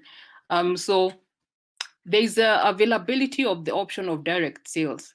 Now, this came because a lot of cooperatives and farmers, they were saying the whole process of going through the miller and the marketer, a lot of our profits are being taken through this process. So the option came of direct sales, where a cooperative could deal directly with a buyer from the US, say, or from another country. But access to buyers has not been possible directly. So a lot of cooperatives and farmers are still using the marketing agents.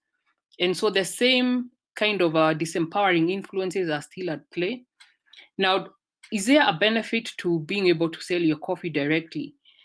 There is an issue of the people who buy coffee directly only require the premium grades. So these are people who want the best of coffee. And in production, there's always going to be premium grades. There are grades which are not as good. So cooperatives which are doing direct sales can manage to sell their premium grades, but then they are left with the other grades of lesser quality, which they still have to sell through the auction. It also takes a longer duration before they receive their payment when they do direct sales as opposed to the auction because of the paperwork that's needed. Now, another availability, or I spoke about this, the legal separation of miller and marketer. However, this is not done in practice. The cooperatives, I went to each of the 23 cooperatives in Nyeri County during my doctoral research. And the few cooperatives that had tried to use a miller who was not affiliated with the marketer, all said they had tried it once and they were not going to do it again. And this is because they didn't see any benefits to it. There was coffee swapping. So this is where you can take your coffee to a miller and you're told your coffee is AA, but the liquor knows that the taste is of a high quality. And so your coffee beans can be swapped with similar coffee beans from another cooperative, which are not of the same class. So there was a lot of coffee swapping. The milling costs were exaggerated. The milling losses were also exaggerated because in the milling process, the coffee is dehusked. And of course, the weight comes, it loses about 20% of its original weight. But there was an exaggeration of the milling losses when farmers tried to use a separate miller, a miller who was not affiliated with the marketer. There's also the availability of independent verification of grade and class. So this means if a cooperative or an estate feels that the miller or the marketer has not given their coffee the proper grade and class, they can take it to an independent person to verify. But the problems with access to this, a lot of cooperatives were not aware that this facility even exists. And then there was a financial constraints of traveling, transport to go to these facilities, give them your sample. So a lot of them saw it as an unnecessary cost. Is there a benefit to having this? The process of verification and addressing discrepancy can be problematic. It lends itself, it can to a rebuttal from the millers or the marketers, who, for example, can say that the samples they were given were not the same as those that went to the independent verifiers and so on. Next slide, please. Okay, so in 2016, all these issues and challenges in the coffee chain were addressed in a coffee task force. So it was formulated to find out what problems are within the coffee industry. And the findings were there were low earnings of coffee, very high production costs. The cooperative mismanagement and inefficiencies were captured in these laws. There was a need to modify the coffee laws, which were deemed very restrictive. The average age of the coffee farmer is 60 years. Actually, in cooperatives, it's about 40 to 50, but in the estates, it's as high as 80. So when it comes to what do we do about these challenges, there is a coffee sector implementation committee that's supposed to be giving their findings at the end of this month. They also recommended a forensic audit of cooperatives because of the mismanagement that had been identified and the inefficiencies. And also because during liberalization process, cooperatives, there were cooperatives which had as many as 17 to 20 factories within them. But liberalization gave people the opportunity to dismantle into smaller cooperatives. And so now you have cooperatives with less than 500 people. So there's a recommendation that there has to be a minimum production level. And if you cannot sustain it, then you have to join up with another cooperative. The other recommendation is to review the current regulatory framework and propose changes. Already there is a proposal for that. and there's the more general national coffee reforms policy. Okay, next slide, which is the last one.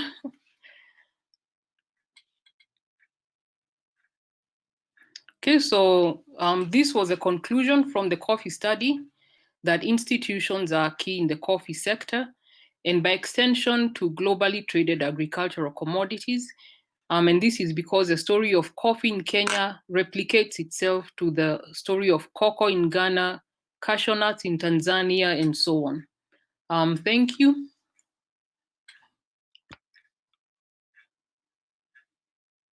Hi, thank you, Alice. Thank you very much. Can you hear me? Yes, I can. Thank you very much. I think that was really fascinating.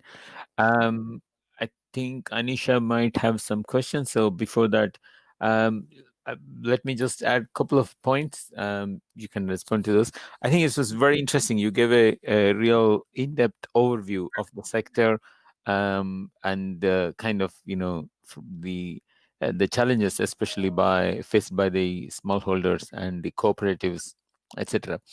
So the grading process seems to be very crucial in all of this, because the value is attached to the quality. So how transparent is the grading process into 1, 2, 3 or AA, AB? I know there are some measurements, and if you know the size of the bean, and if it is more than certain thing, then it will be called elephant or elephant headed or something like that. But still, how transparent it is, and if I'm a small holder, less than 5 hectares, producing small amount of coffee, how easy it is for me to access this process of getting grading. So that's one. The second, I think, again, you gave a fascinating account of this possibility for not only capture of the institutions, the expressions I really liked, coffee swapping and milling exaggeration, milling losses exaggeration, or milling cost exaggeration, and things like that. So how many millers are there, and are they kind of also colluding, and to what extent cooperatives themselves can become millers? Why can't they become millers? So yeah. Okay, so let me start by responding to the first one.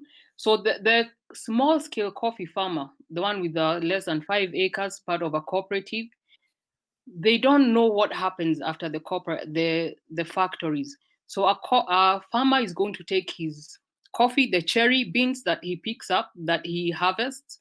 Once they are taken to the factory, they are paid for the weight of the coffee.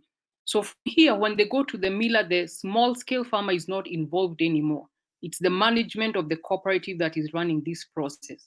So usually there are some cooperatives which are more aware, and they will send a representative to actually look at the milling process.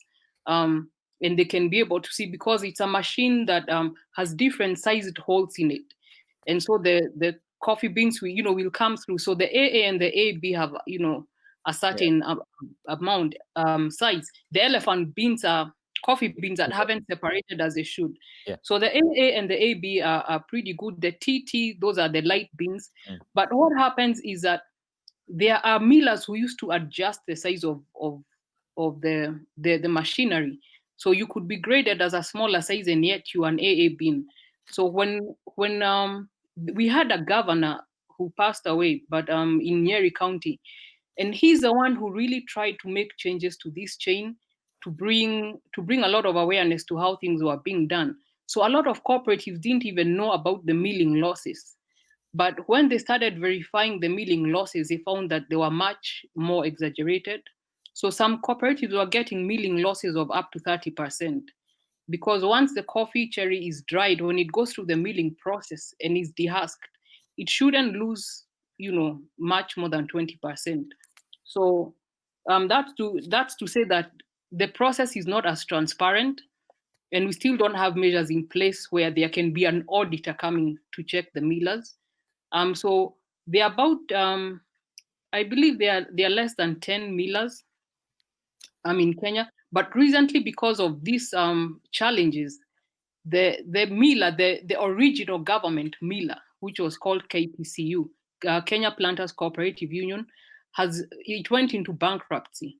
But it has since just, this year, it has started running again. The government has said it will not enforce farmers to use the miller, so it just comes in as a competitor, to the other millers. Now the millers are competitors; they don't collude among themselves, but they do collude with the marketers. But they are each other's competitor, and some are more transparent than others.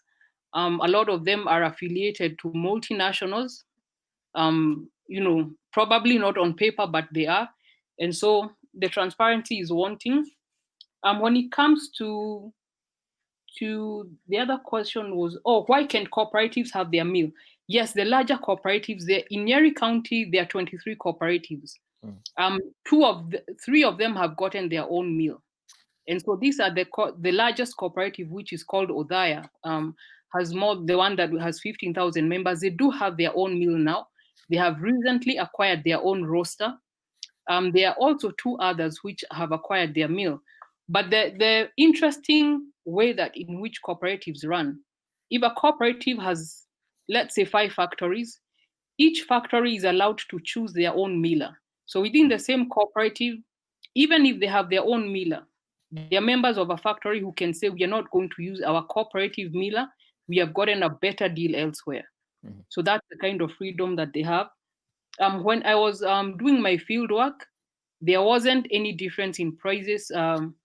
The one of the cooperatives that had their miller, the farmers told me there was no difference in the price prior to and before. So it could be that they were still paying off debts for the meal. There was no transparency on how much the meal had cost, how long it would take to pay it back. So those are the kind of inefficiencies which are there. Thank you very much. So let me see if Anisha is ready. Anisha, can I? So I think it was very insightful, and it raised a lot of questions. And I like the fact that you used in your definition of institutions informal networks, and I think that's a very key driver of how these institutions function. I'd like to raise 2 points very quickly. I'll just go over them. And you've already discussed how in the coffee sector, it is characterized by smallholders.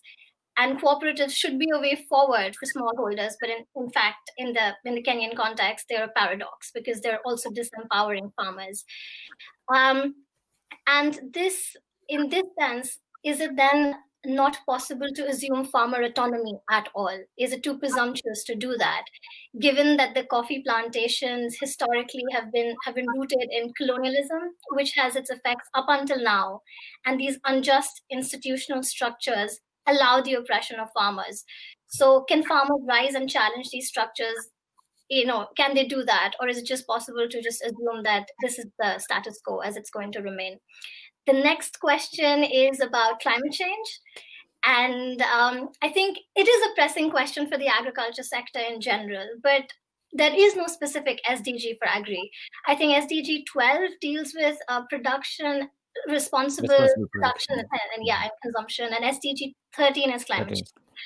But much of the burden falls on poor farmers, and especially smallholders, and especially sectors like plantations, tea and coffee, which have a huge carbon footprint as well.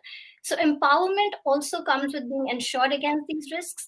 And you had, I think the institutional challenges table that you had, it had a lot of factors, and hands down, there were a lot of factors that you included. I didn't see anything on insurance. So I was wondering if cooperatives should push for climate insurance in the coffee sector. How do you train these farmers to increase resilience to climate change in their production systems? Yes, so that's about it. Thank you. Thank you. Go ahead, Alice. Yes, thank you for those questions. Yeah, it's quite a paradox, because the cooperatives really should be the ones, and they're a vehicle for empowering farmers. And you'll see this even in their act. They are going to say we are farmer owned. But within this farmer ownership, and this is where leadership and institutions sort of coincide, because the leadership of cooperatives can be, what can I say? They can be co-opted by millers and by marketers and so on. And I remember talking to some of the farmers, and I was saying, well, why don't you vote for someone who's going to run your cooperative well? And they said they had voted for a particular very religious person. And I said, so how did it go? And he said, they stole from us even more than the former non-religious people. So this is why I find that institutions are key, because if there are rules, for example, and now they are trying to change that, to say that by the time someone is elected into the leadership, they have to have a code. There's a code of conduct. This person has to have a background check. They have to have a minimum level of education. They have to show the assets they have. They have to be transparent about what kind of assets they have when they come into leadership, so that they can then have an audit, or a wealth audit, to see whether they actually gained from this. Now, there are some farmers who leave. The only option currently to leave the cooperative is if you have over 5 acres, then you can stand on your own. There are farmers who have tried to come out and form a company. They haven't. It's not very common. I spoke to at least one group that had done that, but they still had the same asymmetrical power relations between the farmer and the millers and marketers still come into play. And so the cooperatives, they're trying to actually now look at the inefficiencies and mismanagement, so that when they say this is a vehicle for farmers, it actually means that. Now, it's very difficult for a farmer to do anything on his own in the coffee industry, because the processing of coffee is very expensive. So they need to come together. The marketing is also done in bulk. So they do need each other. So even if the farmers rose against the cooperative or said we are leaving and forming our own organization, without the proper structures, the same corruption, the same mismanagement would still come into play. So I think it's an issue of working with the framework and with the laws, and of ensuring that someone can actually be put to jail for this, for these crimes. The second one, which is very interesting, I recently wrote a paper on climate change, which will soon be published in the Handbook of Climate Change Adaptation in Africa. And one of the things with the climate change, there is government will always look for the problems which are urgent. So right now we have floods going on. So the focus right now is on the climate change effect, on mitigating climate change effects. Adaptation is seen almost as a luxury, but Kenya does recognize climate change. We have a lot of policies in place, but when it comes down to the regular small-scale farmers, implementing climate change adaptation can be expensive. It means you're not cutting down trees, you're growing your coffee in the shade, you're not farming near the river banks, and so on. And so the people who have been driving climate change adaptation are the certifying bodies, like Rainforest Alliance. So they'll come and say, for us to certify that you have grown your coffee sustainably, you need to do this. But then again, it now puts the farmer at a disadvantage, because there is no financial for this. And then again, even if they do these things, are they going to get an incentive? Is there economic benefit from it? And usually there is not, because the marketers are looking for quality, not how you do your coffee. So I think a whole lot more needs to be done on climate change, and especially to support the small-scale farmers, because the agroecological zones are changing. So as the temperatures go up, the places where coffee is being grown now, we have new pests and diseases coming up, so it gets even more expensive. So yeah, a lot does need to be done. There's no insurance. Only insurance is for coffee. It's for coffee theft, because it happens a lot. But there is no insurance, for example, for crop losses, or for loss due to climate change or weather variability. All right. Thank you so much, Alice. Thank you. Thank you. Okay, let me bring Dr. Shailaja Fennell, who has a couple of questions.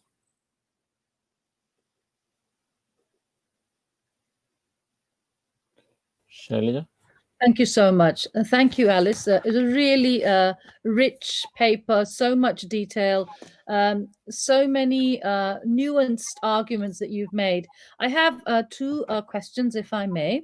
The first, I didn't catch, so maybe it's a clarification. You said you used a particular framing to do the institutional analysis.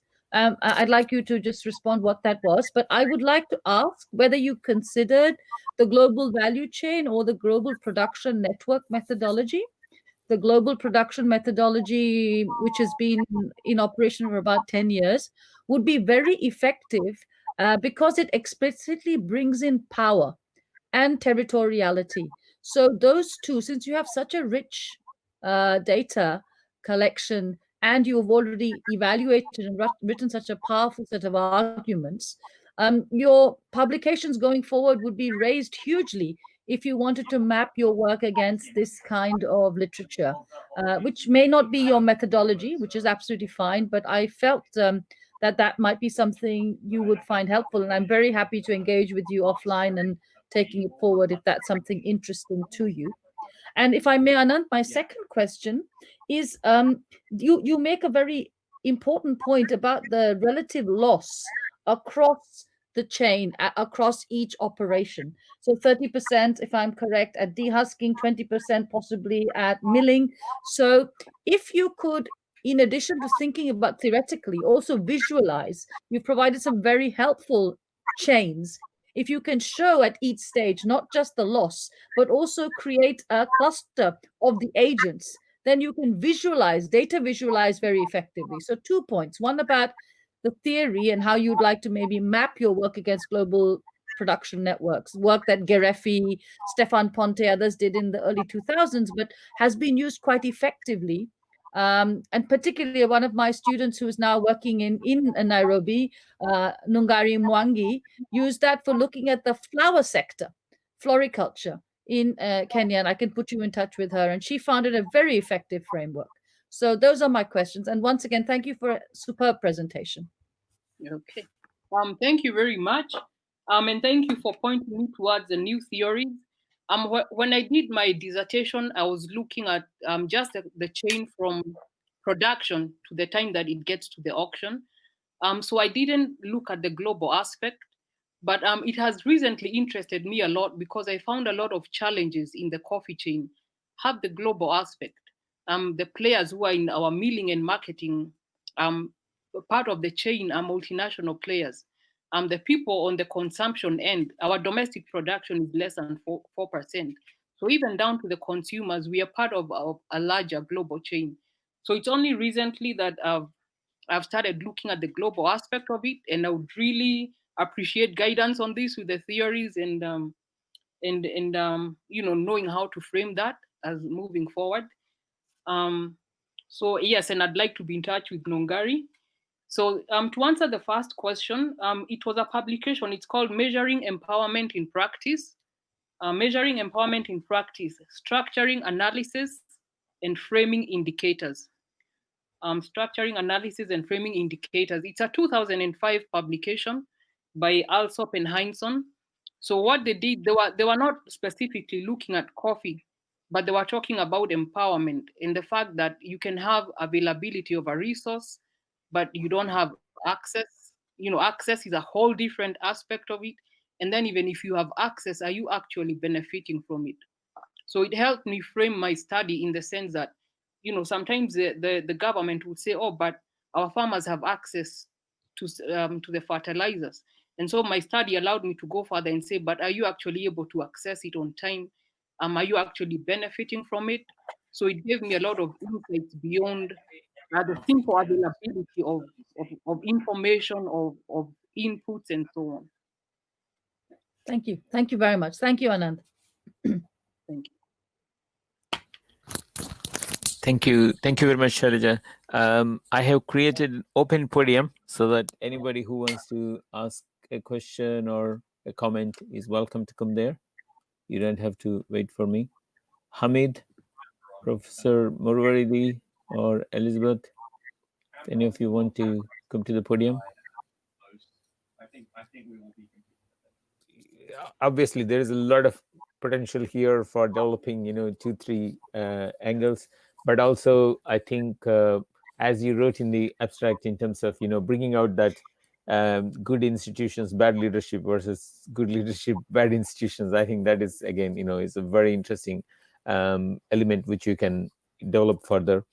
The other is, as Anisha was pointing out, in terms of, if we were to develop the SDG connection in terms of from the coffee sector point of view, again, I think, either SDG 12 or even SDG 1, no poverty, SDG 13. So I think there is potential to develop.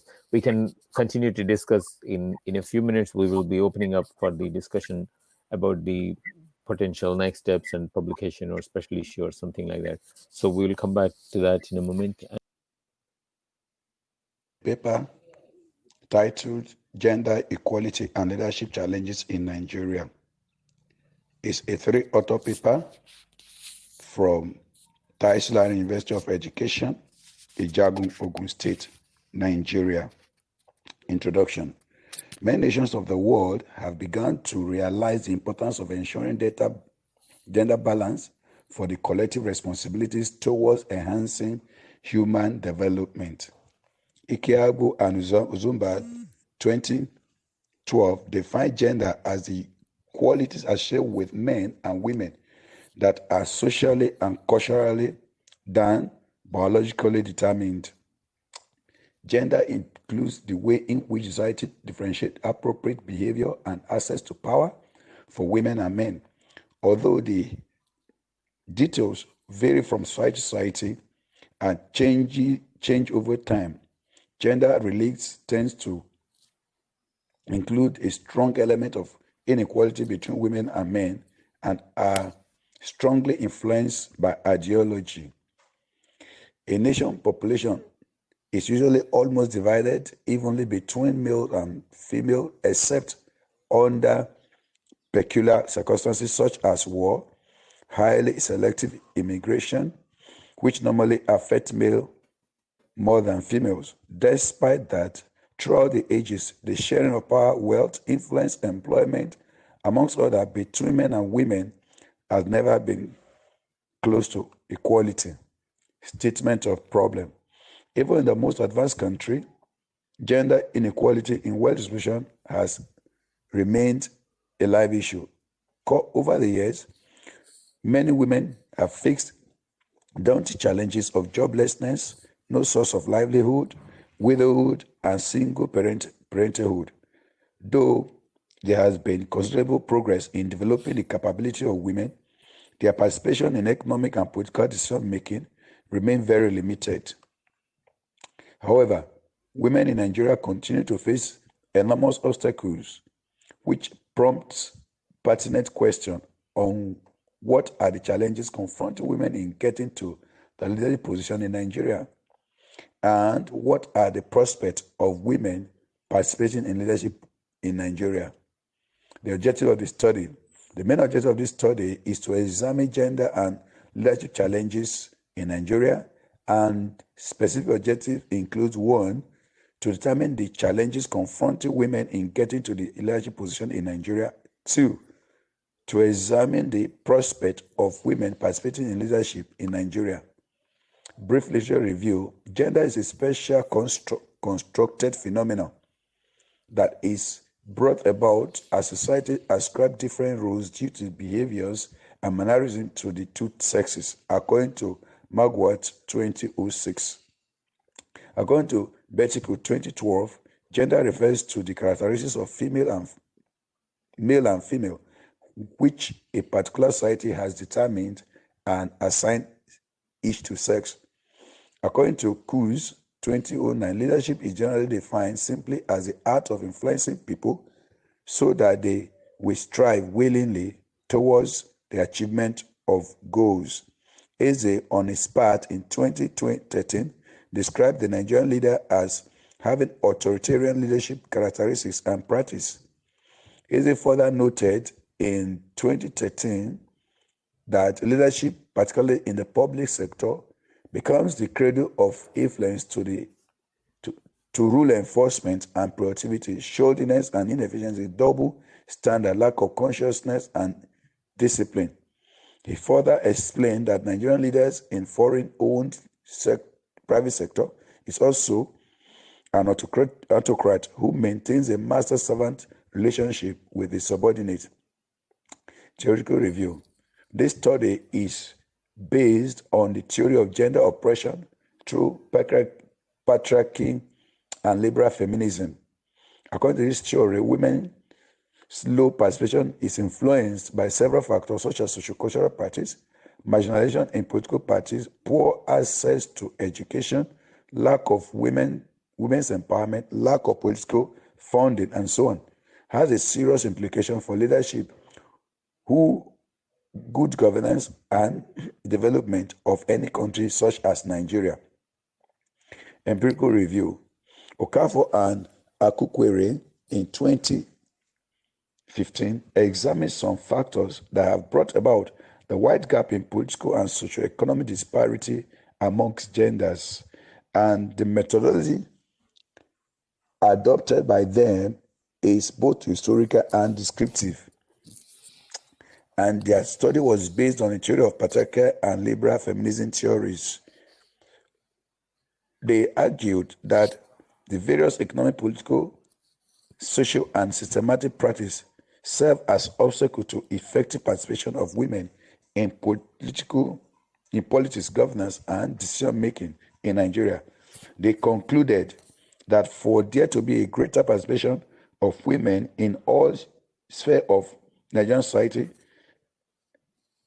and government and other stakeholders should engage in programs and policies that would empower women politically, socially, and economically.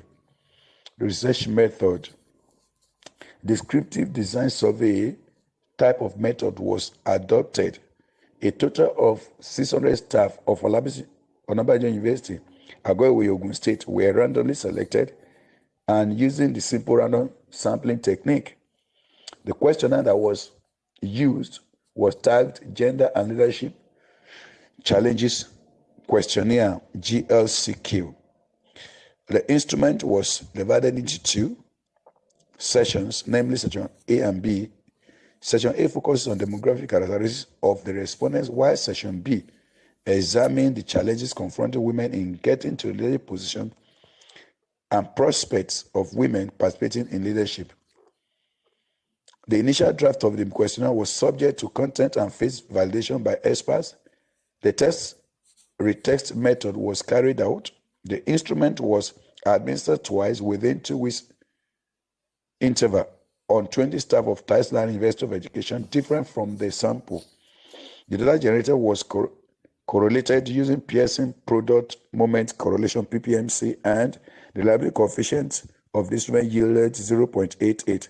Data was collected using the validated instrument. Mean standard deviation and bar chart were used for analyzing and presenting the research questions.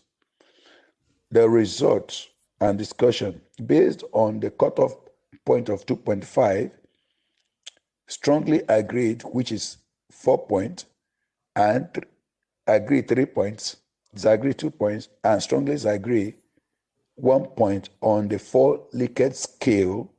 The mean is covered to be 2.5.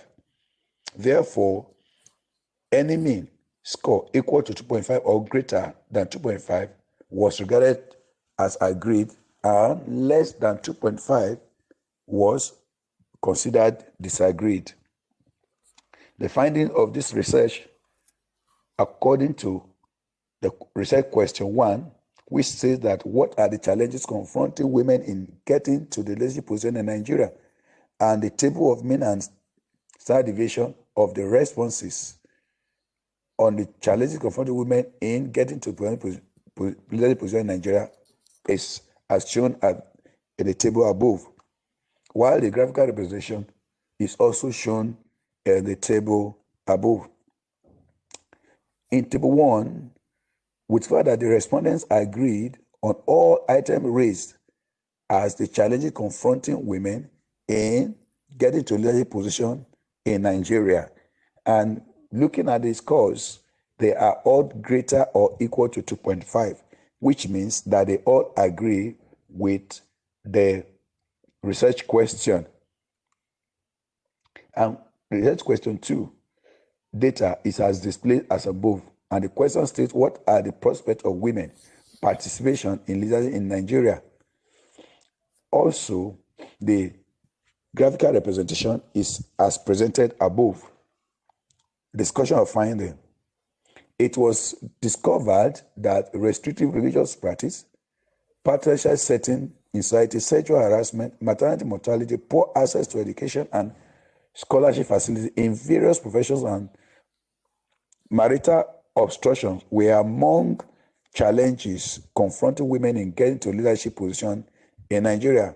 It was also discovered that women in leadership posts, to a certain extent, can reduce extreme poverty and economic empowerment of women, eliminating employment discriminatory practices against women and addressing labor issues affecting women who occupy and are occupying positions of authority. This finding corroborates with Okafor and Akokuwe 2015, who examined some factors that brought about wide gap in political and economic disparity among genders, and their finding stated that various economic, political, social, and economic practices serve as obstacles to effective participation of women in politics, governance, and decision-making in Nigeria. In their study, they concluded that greater participation of women in all spheres of the society, government, and other stakeholders should engage in programs and policies that should empower women politically, socially, and economically. Conclusion: in Nigeria, women women have taken second-class citizen, both in private, public organizations, and even in political activities. Restrictive religious practice, patriarchal setting in society, sexual harassment, maternal mortality, poor access to education and scholarship facilities in various professions, and marital obstructions were among the challenges confronting women in getting to leadership position in Nigeria.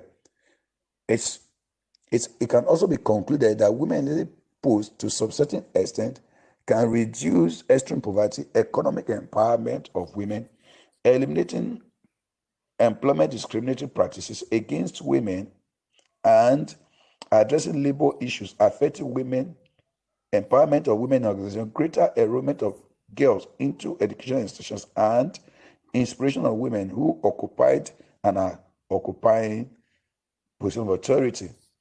From this study and from the findings, we recommend the following. 1, gender equality initiatives should be implemented at all levels of governance, both in private and public organizations. 2, the government needs to work towards changing the political structure.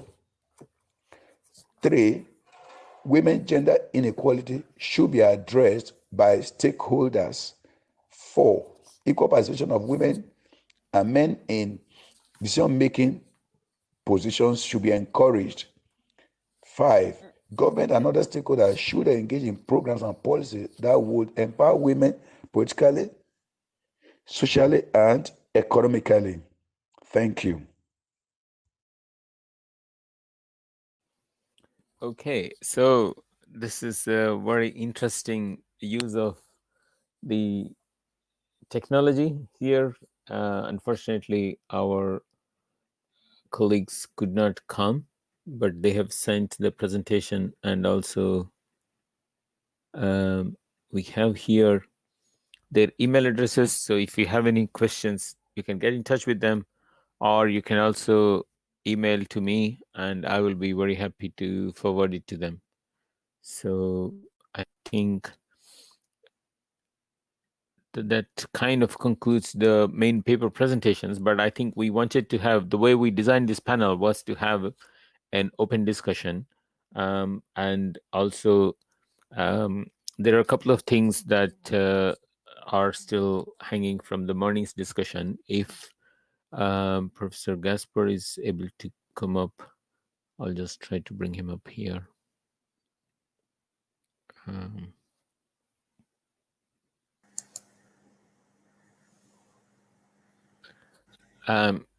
Des, are you able to speak? Let's see if this works this time.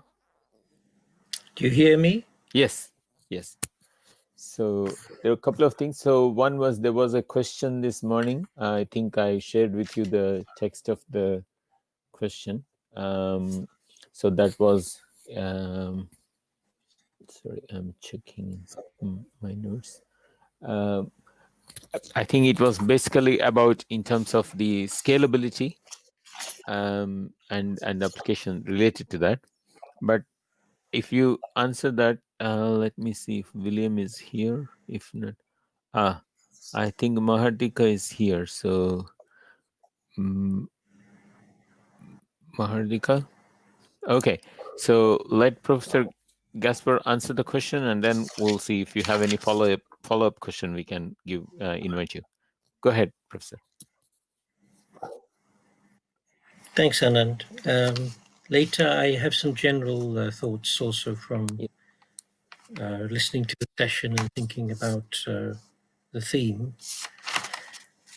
Question was, what gets lost in trying to scale up and spread across wide areas and globally?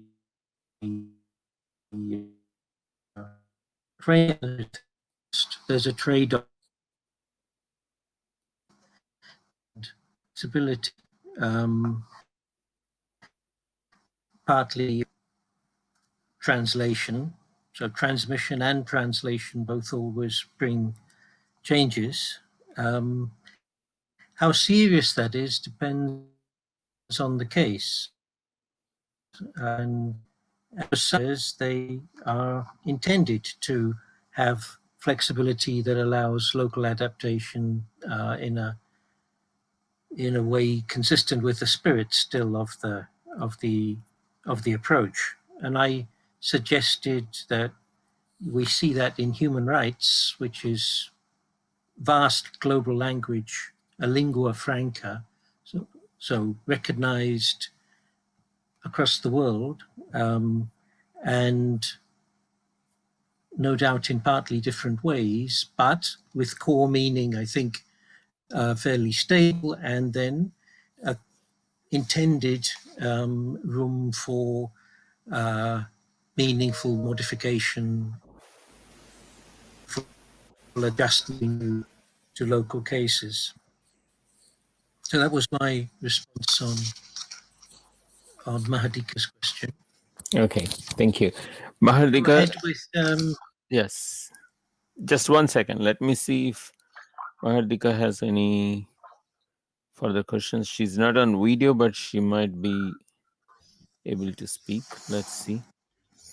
Mahardika, can you hear us? Yes. Do you want to ask anything follow-up? No, I already typed in the group chat. Thank you very much for the answer. I don't have any. Okay, that's fine. Thank you. All right, thank you. Thank you. Okay, yeah, please go ahead. You have general overarching observations, I think. Yeah, so you asked us to think about leadership or good institutions in relation to the SDGs. And I think most of us would automatically say you need both. And it's a question of the relationship and the interconnection. And you asked us about which comes first. And I think it doesn't matter, or at least different cases, there'll be different trajectories. At least that was my assumption. I'm glad that we're using the term leadership, not leaders, because leadership is a much more subtle concept, which then leaves many possibilities, many configurations. From the text, it appeared, though, while you said leadership in the title, you are especially concerned with authoritarian leadership, and with that in relationship to the SDGs, how it interfaces possibly negatively in various cases, arguably, at least presented as such by people, as positive in promoting basic needs fulfillment with some types of authoritarian system. I'm wondering, it's a question for you also, whether you, because a sort of ambiguous case is India, where you may have a special interest, but as a preliminary question there is, how seriously are the SDGs taken anyway in India, which is its own policy universe with its own policy languages to some extent? Couple of other thoughts.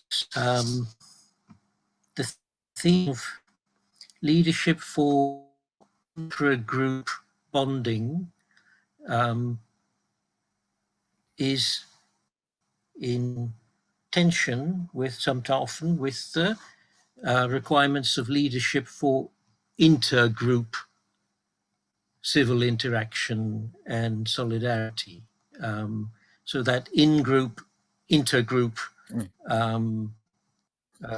theme, I think, is important. And I sat in on the Mushtaq Khan session, which is about coalition building. Absolutely. And so it's and I know you are interested in his work. I was and there that part of time, yeah. Be worth looking at and also giving tools for enriching this discussion. And then the last is, we are often using metaphors about leadership and leadership models and styles, servant, helmsman, conductor, trustee, whatever. And I'm sure there will be worthwhile literature on levels of leadership, which be looked into, and then one can examine also the metaphors of leadership that are being used in different policy environments. So those are my thoughts. I think, yeah, thank you very much. I think you kind of again developed a number of themes there which could be further examined. The part of the motivation in putting this panel was that we are in a school of social sciences at Bradford, but we are part of a faculty of management, law, and social sciences. And when we speak to our colleagues in management, leadership is almost like the word in management. And if we look at Harvard's programs and also HBR articles, it comes up as like #1 issue for the corporate world, and within corporate social responsibility literature as well. This idea of ethical leadership is emerging as the #1 kind of thing. And then in our public policy domain, somehow leadership is is kind of relegated to a second level of importance. We talk about the idea of institutions and the idea of norm setting, and within the capability approach, for example, the idea of agency and deliberative public reasoning and mechanisms for that. So they seemed like a good, if you like, time to look at the potential for leadership in the context of SDGs, where the discussion has to be necessarily from governance, from policy dimension, to take the, however much CSR might be very important, the overall contribution that corporate kind of action makes to SDGs is more a following rather than leading. So they are leading within their industry, but they are hardly setting the agenda for the nation, if you like. So there seemed like an important theme missing there. So that was the reason for setting up this roundtable. And I think the papers very kind of very interestingly captured some of these tensions or some of these dimensions. We had a few more papers which dropped out. Otherwise, we had originally 8 papers proposed. So all of these had, in some ways, elaborated on this idea. I think also your comments have given us to think and to develop further the plan or the idea we have of developing a special issue of a journal focused on leadership. So there are a couple of journals we have looked at, and both are management journals. but it seems that is where this discussion needs to take place, rather than in public policy or development journals, where I think the emphasis is slightly different. So that's what something I'm thinking of. But before that, let me also invite, if anybody else wants to add anything, there are a number of colleagues here. Please feel free. There is a text chat, but I don't think there is anything here. If you have anything to say, you can raise your hand or pose a question, and I will invite you here. And Shailaja, I would invite you back to also to follow what Des said in terms of, to give an overarching comments on the panel and the way forward. Let me bring you here.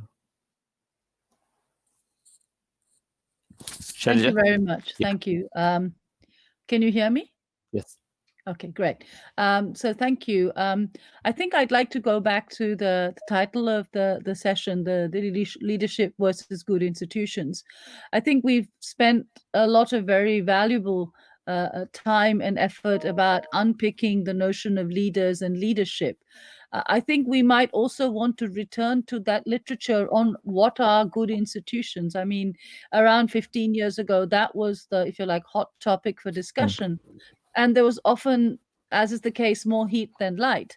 And at that point, those of us who are older will probably recall similar kind of positionality on whether you should talk about institutions or good or bad. And the logic there was it's institutional incentivization that's perverse, and leaders become good or bad because they are put in particular institutions.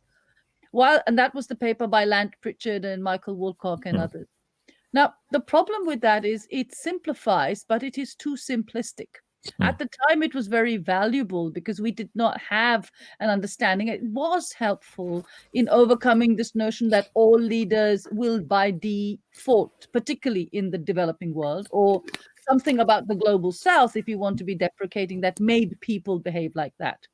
Now, I think that was obviously untenable. And what is useful about looking at institutions and leadership, in particular with the really helpful set of papers started off by Des's excellent sort of logic about how leaders work together, that there are leadership networks and there are institutional rules. So if we think about leaders as norm makers or working to change norms, and we think of institutions as making rules, then I think we have some complexity on both sides that we could try and work with.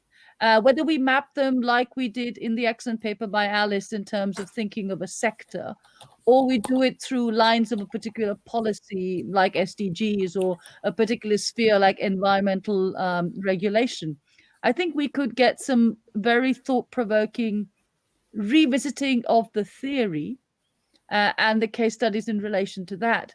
But we could also, as in the paper, the last paper on gender in Nigeria. Now, again, that paper was very interesting, but it said there are two genders.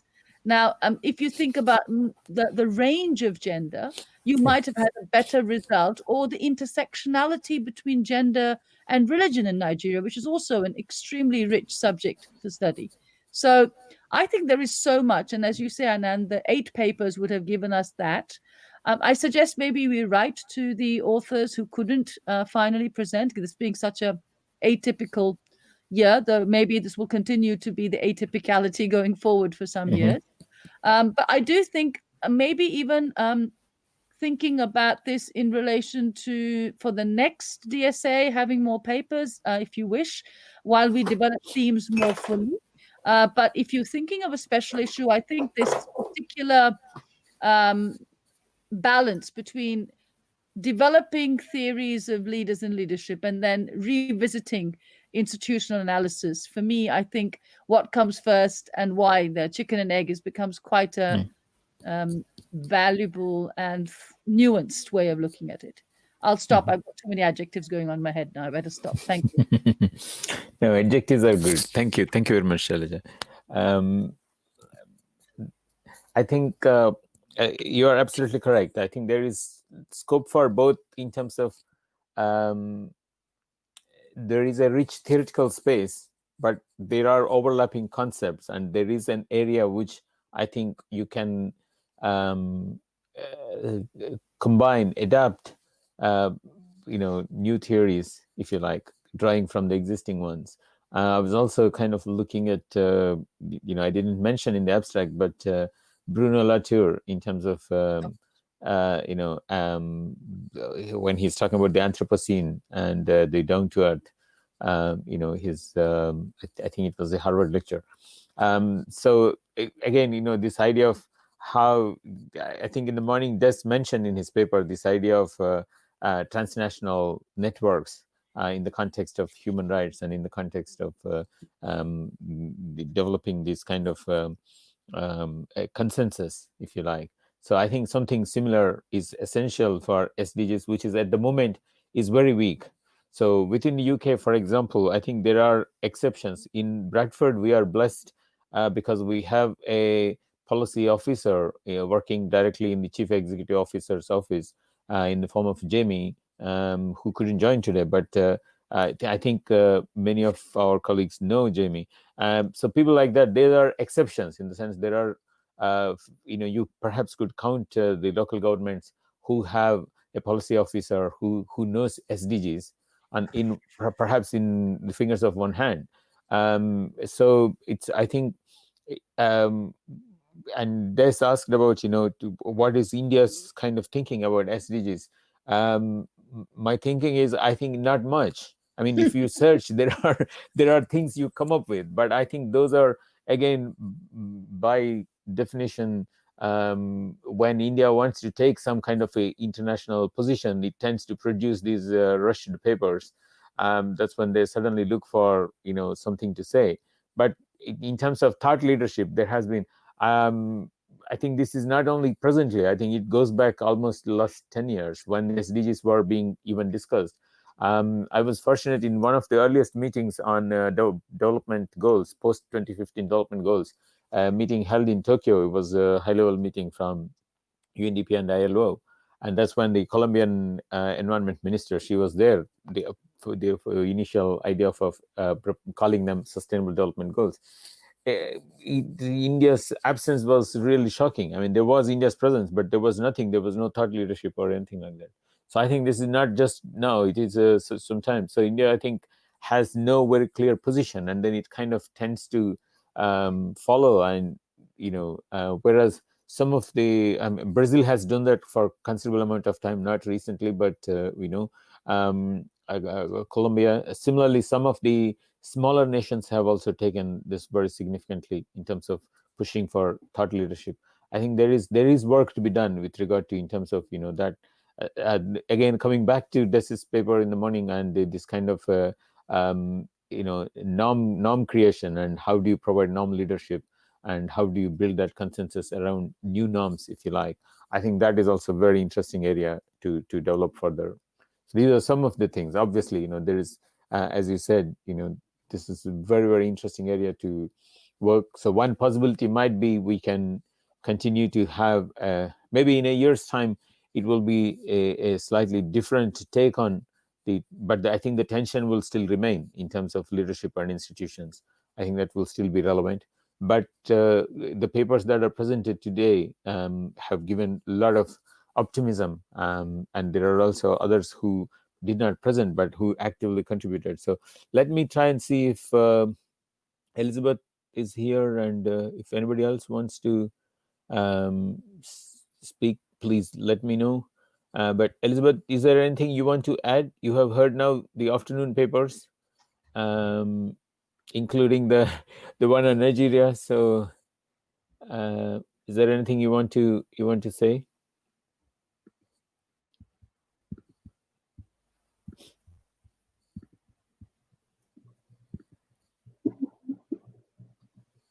Is it coming up?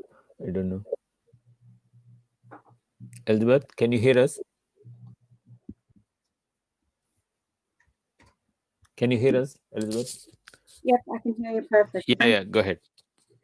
But yeah, so the papers that have been presented today have been very, very interesting, I must say. It obviously cuts across the topics of leadership and good institutions, or institutions in general. And I think with regards to sub-Saharan Africa or the global South in general, it's something that is very, very key and worth considering, especially with the last paper that talked about gender equality in Nigeria. It would have been great if the presenters were, able to attend to give some good feedback.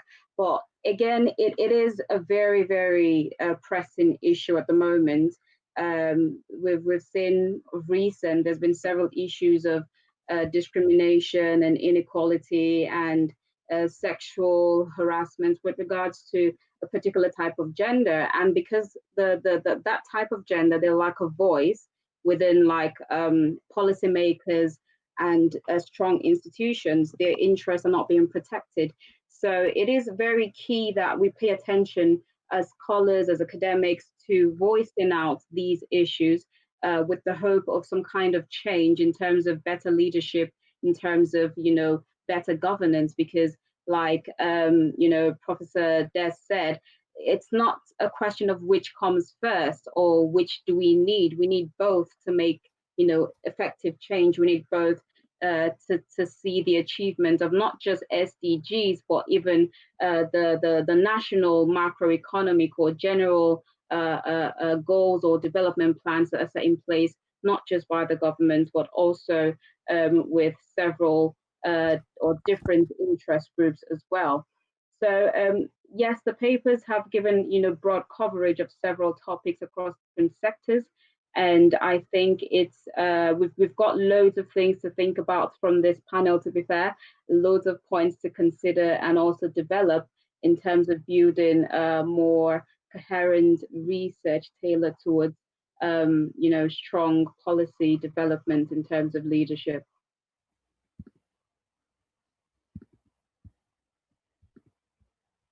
Myself. Okay. Thank you. Thank you very much, Elizabeth.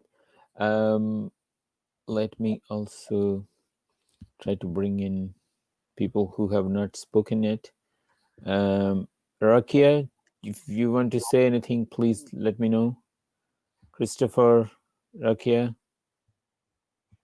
And in the meantime, let me try to bring... okay, Siraj, you have a question, so I'll swap the podium with myself.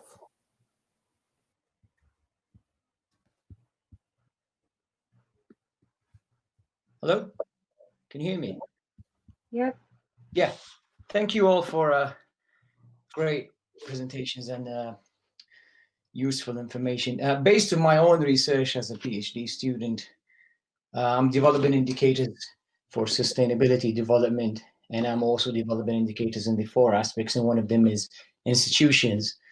After hearing from a number of people I interviewed in terms of issues and challenges in the institutional sector, in the particular case studies I worked in,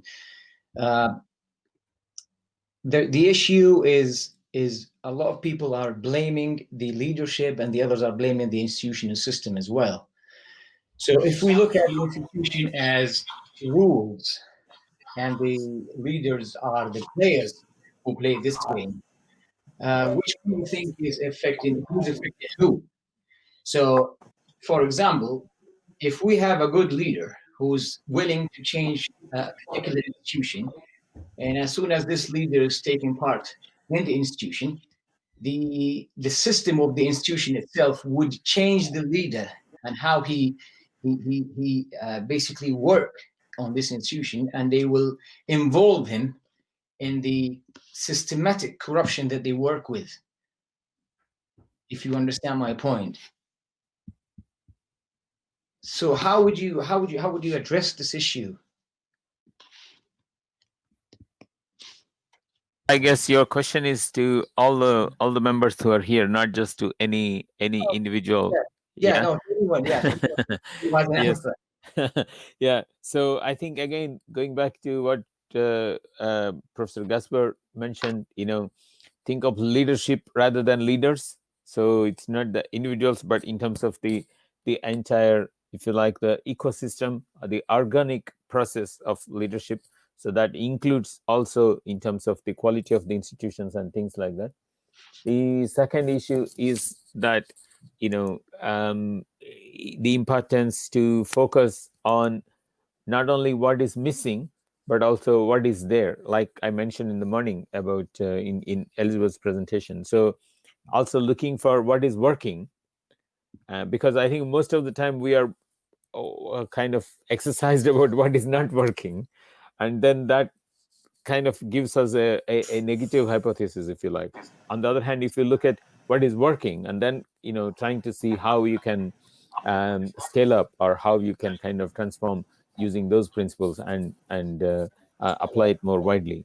The third, I think, is related to again going back to Ostrom, in terms of so we need to look in terms of what kind of rule formation is working here, because and then how to reduce that friction. So taking from the behavioral economics kind of nudging process, so we need to see in terms of how we can create those nudges for this kind of a collaborative, cooperative endeavor to work, right?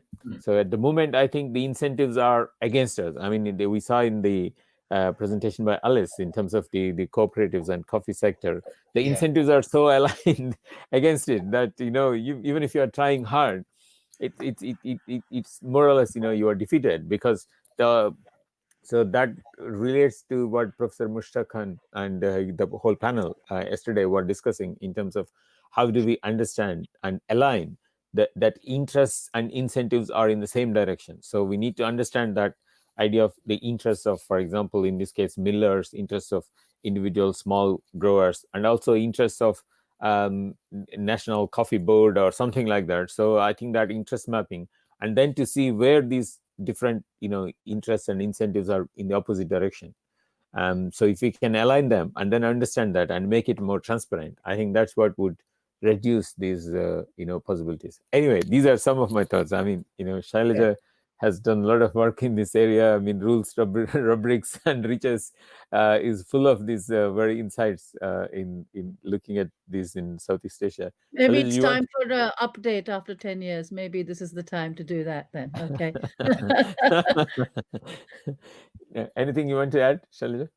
No, I think you raised some very good points. I mean, I wasn't unfortunately able to hear the entire discussion on Mushtaq and others. I had other commitments yesterday, but I do think that if we wanted to develop these ideas in more detail, before we go immediately to a special issue, maybe we would like to share some reading as a reading group. Siraj point, we can learn as a group to think about this, to make it more thought-provoking dialogue, so that we have something going forward to next year's DSA at East Anglia, topics that we'd like to develop for next year's papers, and then have a discussion with scholars this year, Elizabeth or Alice or others, and those who could not present their papers, to discuss whether there's some dimension, maybe leader and leadership from Des's excellent presentation could be something we do a special issue on, but more broadly, the institutional dimension, if you want to explore that, a splay of ideas around institution incentives, linking to, of course, I know Mushtaq's work well, so linking to that work. And it's very much a part of DSA. It's the work that Sam Hickey and Kunal Sen and others do as well. And then maybe we can bring in the leadership thing through a special issue, and then take it forward to next year, so that we have the special issue either ready for next year or in progress for next year's. And then that makes it very clear why the network roundtable that we have this time is converting into a more formal panel. I think with recentering development, it might be the right time also to have a panel on it, because we are taking very fundamental propositions that have been in place for the last quarter century, at least in development studies, from the rise of institutional economics, and claiming it more for a political economy space. But, its political economy has changed so much. I mean, even within institutions, from the NIE, you get the IPE, and now even within the IPE, you've got changes. So some of the thinking is moving on, but it's also opening up new channels. Just like I was saying with Alice's paper, the GVC GPN comes out of the GCC. So there are parallels in the globalization literature. So at one level, you're saying we are recentering it. In what way are we recentering? We're recentering it around networks. And I think that's where your Latourian proposition might come in, Anand. So I'll stop there. I'm beginning to draft something. Let me write it down. That's probably better than send it to you. Absolutely. Okay. We have a question from Dr. Rakia. So I'll bring up Rakia. Siraj, I'll give your place to Dr. Rakia. Is that okay? Thank you. So, I'll put in. Okay, let's see. Dr. Rakia Maman from National Open University, Nigeria. Hello, Rakia. Can you hear us? Hello. Yes, please go ahead. I can hear you. Yes, go ahead. We Can can you hear me though? Yes. Yep. Oh, okay. Okay, so actually my own is actually a follow-up to Siraj's question there about how the institution itself has a way of rewiring the leaders. So there's a popular saying here in Nigeria by one of the not popular, is unpopular, from one of the World Bank MDs who was also the Minister of Finance for about 8 years. She said that when you fight corruption, corruption has a way of fighting you back. And so then the irony here is our policy making space in most of our government institutions is littered with staff and policies of most staff of this acronym organization, the World Bank. They actually own the policy making space. They decide, because all our governors are busy, especially in Africa, looking for one loan or the other. They actually have a role there to play in how we implement different policies in our countries. They decide whether we'll have a social investment. If it's part of a loan, then we'll start to see conditional cash transfer. We see poverty alleviation programs. Most of the programs, developmental programs that we've seen in most of our country has come as a result of leadership of those institutions. And so if we focus on those institutions and the thinking of the leadership of those institutions, then we'll begin to see some of those policy trickling down. But if they think in a different way that is anti-development, then we start seeing very stringent policies that our governments would employ. Now, do our people have capacity? There's also a lack of capacity. On addressing the issue of corruption, Siraj, there's also a conflation about corruption and just a clear lack of capacity. We probably don't have the infrastructure to deliver the accountability system or the integrity. Just because the field staff has taken all the names of the people who are benefiting from the conditional cash transfer home to impute it can be a function of so many things. No electricity, there is no computer, they have to write it out. So there's also that big conflation there.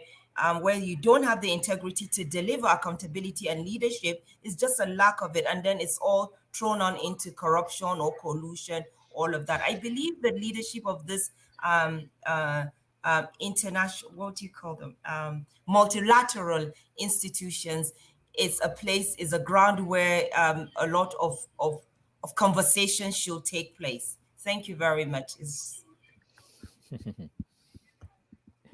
Thank you, Rakia. Thank you very much. I think those are very, very interesting ideas, and also you kind of challenged in terms of where is this conversation actually, where it should take place, where it ought to take place, and where it is taking place or not taking place.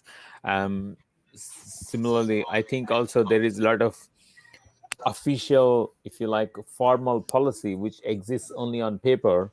But if we extend Douglas North's idea of informal norms, there's a lot of informal policy as well in terms of so which is very different from the formal policy. So that again, that also can cause these gray areas to exist where if you like, the institutionalization of corruption can take place. The third is in terms of the demands for accountability and in terms of we see citizens movements and things like that. These these exist, but because we cannot see at the ground level, we are only used to seeing at a kind of a large macro level, if you like, and we think that there is not much, but actually there's a lot of kind of different forms of protestation, and also use of, I think in Nigeria itself, the idea of using mobile phone cameras as a way of recording bribe taking and posting it on social media as a way of citizens fight back against corruption, if you like. So those kind of examples give hope that that there is learning. So the capacity of the institutions, I think, is a very important point, but also we should not fall into a trap there, because again, that is a usual kind of excuse that governments always make whenever you talk about any, whether it is delivery of SDGs or whether it is about reducing corruption. The first opportunity is to say that there is no capacity, so that that itself can produce opportunities to take another loan from World Bank to build capacity. And if we add up all the amount of money that has been spent on building the capacity, there should be so much capacity. I mean, we will be wondering where it is. I mean, it's not so much in a large country like Nigeria, but we have done some work in the Caribbean, in the small Caribbean nations. But the work on capacity building has been going on for decades, and you would think that a small island like Trinidad or Jamaica, I mean, if you have spent so many millions on capacity building, there must be a huge amount of capacity. Where is all? So I think you're very right in the sense that I think at the same time, going back to again, Shailaja mentioned the work of Len Pritchett and Michael Woolcock, and also their more recent work with Matt Andrews, in terms of building state capability. So they are looking at this idea of in terms of not only these pockets of effectiveness or pockets of excellence, but also whether the state itself has incentives to do isomorphic mimicry. So in that case, even though you talk the language of reform, it's not in your interest to reform. So for the convenience of World Bank or IMF, you may produce a reform document, but you really don't want to change because that's not the actual ground reality or institution. So this isomorphic mimicry and kind of getting stuck in this big stuck or whatever, that's a beautiful expression that they use in that book. I think that's where it comes from. So I think we need to understand those, and unless those obstacles are overcome, then any amount of capacity building alone will not be, will not have any effect on the nature of the state. The other related issue is also in terms of we have so much faith in democratic elections and local democracy, etc., but that will only function if all the democratic accountability also is correspondingly built, and the electoral mechanisms for that are also correspondingly built. Otherwise, as again Burton and Mukherjee, their work shows that just decentralization will not lead to reducing corruption. In fact, it will increase corruption, because now it's much more difficult to monitor the actions of 34 states rather than the federal government or 540 local governments, if you like, because then it's much easy for corruption to, there are 540 different varieties of corruption, and you don't have the institutional mechanism to capture those.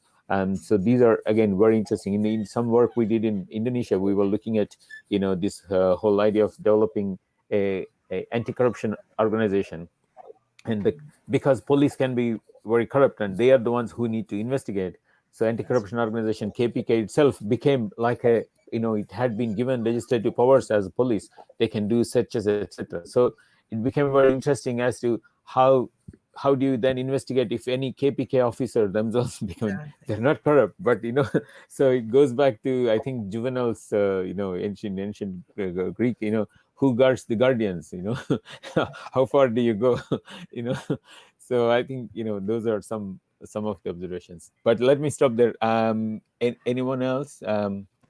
Professor Gasper, Shailaja, do you want to add anything? Thank you. Yeah. Anisha, I think you need to have a final word, so I'm bringing you up here. So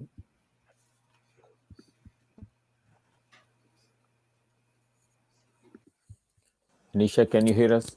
Yes, I can. Thank you so Yeah. much, Professor Anand. And I'm honored to be here, in fact, absolutely. And I'd like to thank the panel members, the discussants, and Vida, our tech volunteer as well, and Professor Anand for bringing all of us together and different bodies of knowledge to, have meaningful discussions. Sometimes I do question, if bodies of knowledge are distorted or not. I guess what I'm talking about is about sort of decolonizing research, or here decolonizing norms, in a way that seeks to explain why vulnerable and marginalized communities have been unseen, unheard, or unrepresented, and for so long. So I wish to spotlight participatory action research and bottom-up approaches. I know theorists have been very ambivalent, about these approaches, but these need to be recognized and and maybe just popularized more. And I hope we carry with us some food for thought and work towards coordinating in the future. It was absolutely a delight to hear all of you and to get your insight on so many different topics. Thank you once again for your time and for contributing to today's panel in a lot of valuable ways. Thank you. Okay. Thank you, Anisha. So, because there are a few people who are silent, who haven't spoken, so I'm just going to, for a minute, open a podium, and then if anybody wants to say something, they will have the opportunity. So, let me do that. Enable open podium. Okay. If anybody wants to say something, you can grab the podium. You don't need to go through me.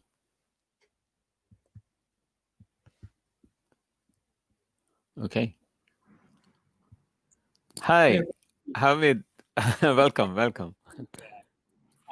Thank you so much. My name is Hamid, and I work for the British Council in Sudan.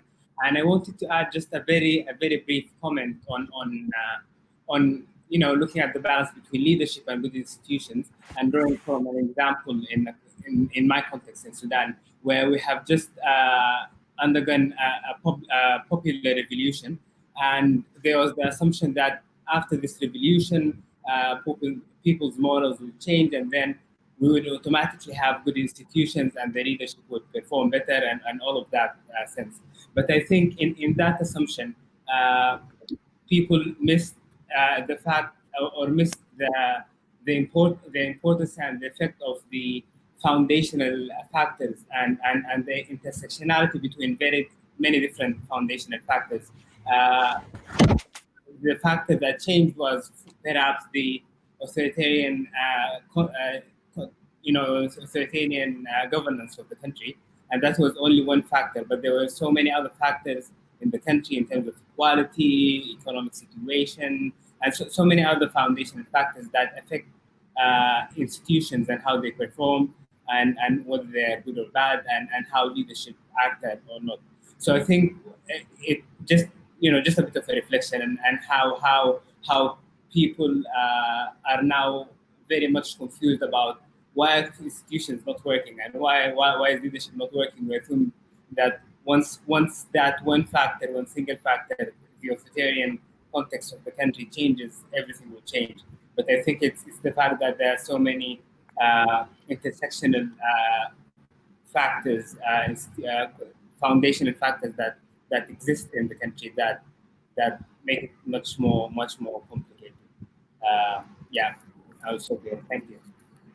Thank you, Hamid. It's a pleasure to see you. Hamid was a student, and so our distinguished alumnus from Bradford, but also he won the best dissertation prize at the DSA conference a couple of years ago. So very nice to see him. I think Russell Madaha, let me bring you up. While Russell is coming, let me just add, I think, Hamid, I think you raised a very interesting point. Yesterday, during Professor Mushtaq's the roundtable panel, there was also a discussion about the Arab Spring in Tunisia and Egypt. So in some respects, what you are going through Sudan, it's not Arab Spring, but in terms of, a similar kind of very significant institutional upheaval, if you like. So I think some of those challenges will remain for a significant amount of time, and the democratic processes, I think, need to take root. International community and also in terms of international civil society have a lot of role to play. Again, going back to Professor Gasper's comment this morning in terms of these kind of transboundary coalitions, I think those are very important, and I can see that those would remain very important in the case of Sudan, in if not in the coming years, in the coming decade, if you like. So yeah, let me now bring Russell. Russell, can you hear us? Can you speak? Yes, I can hear Yeah, you. go ahead. Yeah, please. Okay, thank you very much. I've been doing some research on corruption from the Tanzanian context. And the thing that I learned is, these so-called anti-corruption institutions may not be very much helpful. We established one in 2007, and it's just really fighting corruption for the sake of fighting corruption. But well, corruption has not been eliminated. So I kind of tend to support the argument by one of the scholars on corruption called Kaufman. So he talks about you cannot fight corruption by fighting corruption, but you have to address the root causes of corruption. Corruption is being caused by some causes like poverty and maybe such kind of weaknesses. So he talked about governance, improving good governance with all the elements of good governance, believing that if we establish good governance, of course, involving some of the institutions, then that can be the best way forward to address corruption, but not by fighting corruption. That's what I have to say. Thanks. Okay, thank you very much for that. I think your comment is very much in line with Professor Rothstein, who also writes about this kind of a big bang approach to corruption. It has rarely worked, and we have seen that in many countries. And so from behavioral economics, we learned that one of the perhaps way is to make uncorrupt action as the default action.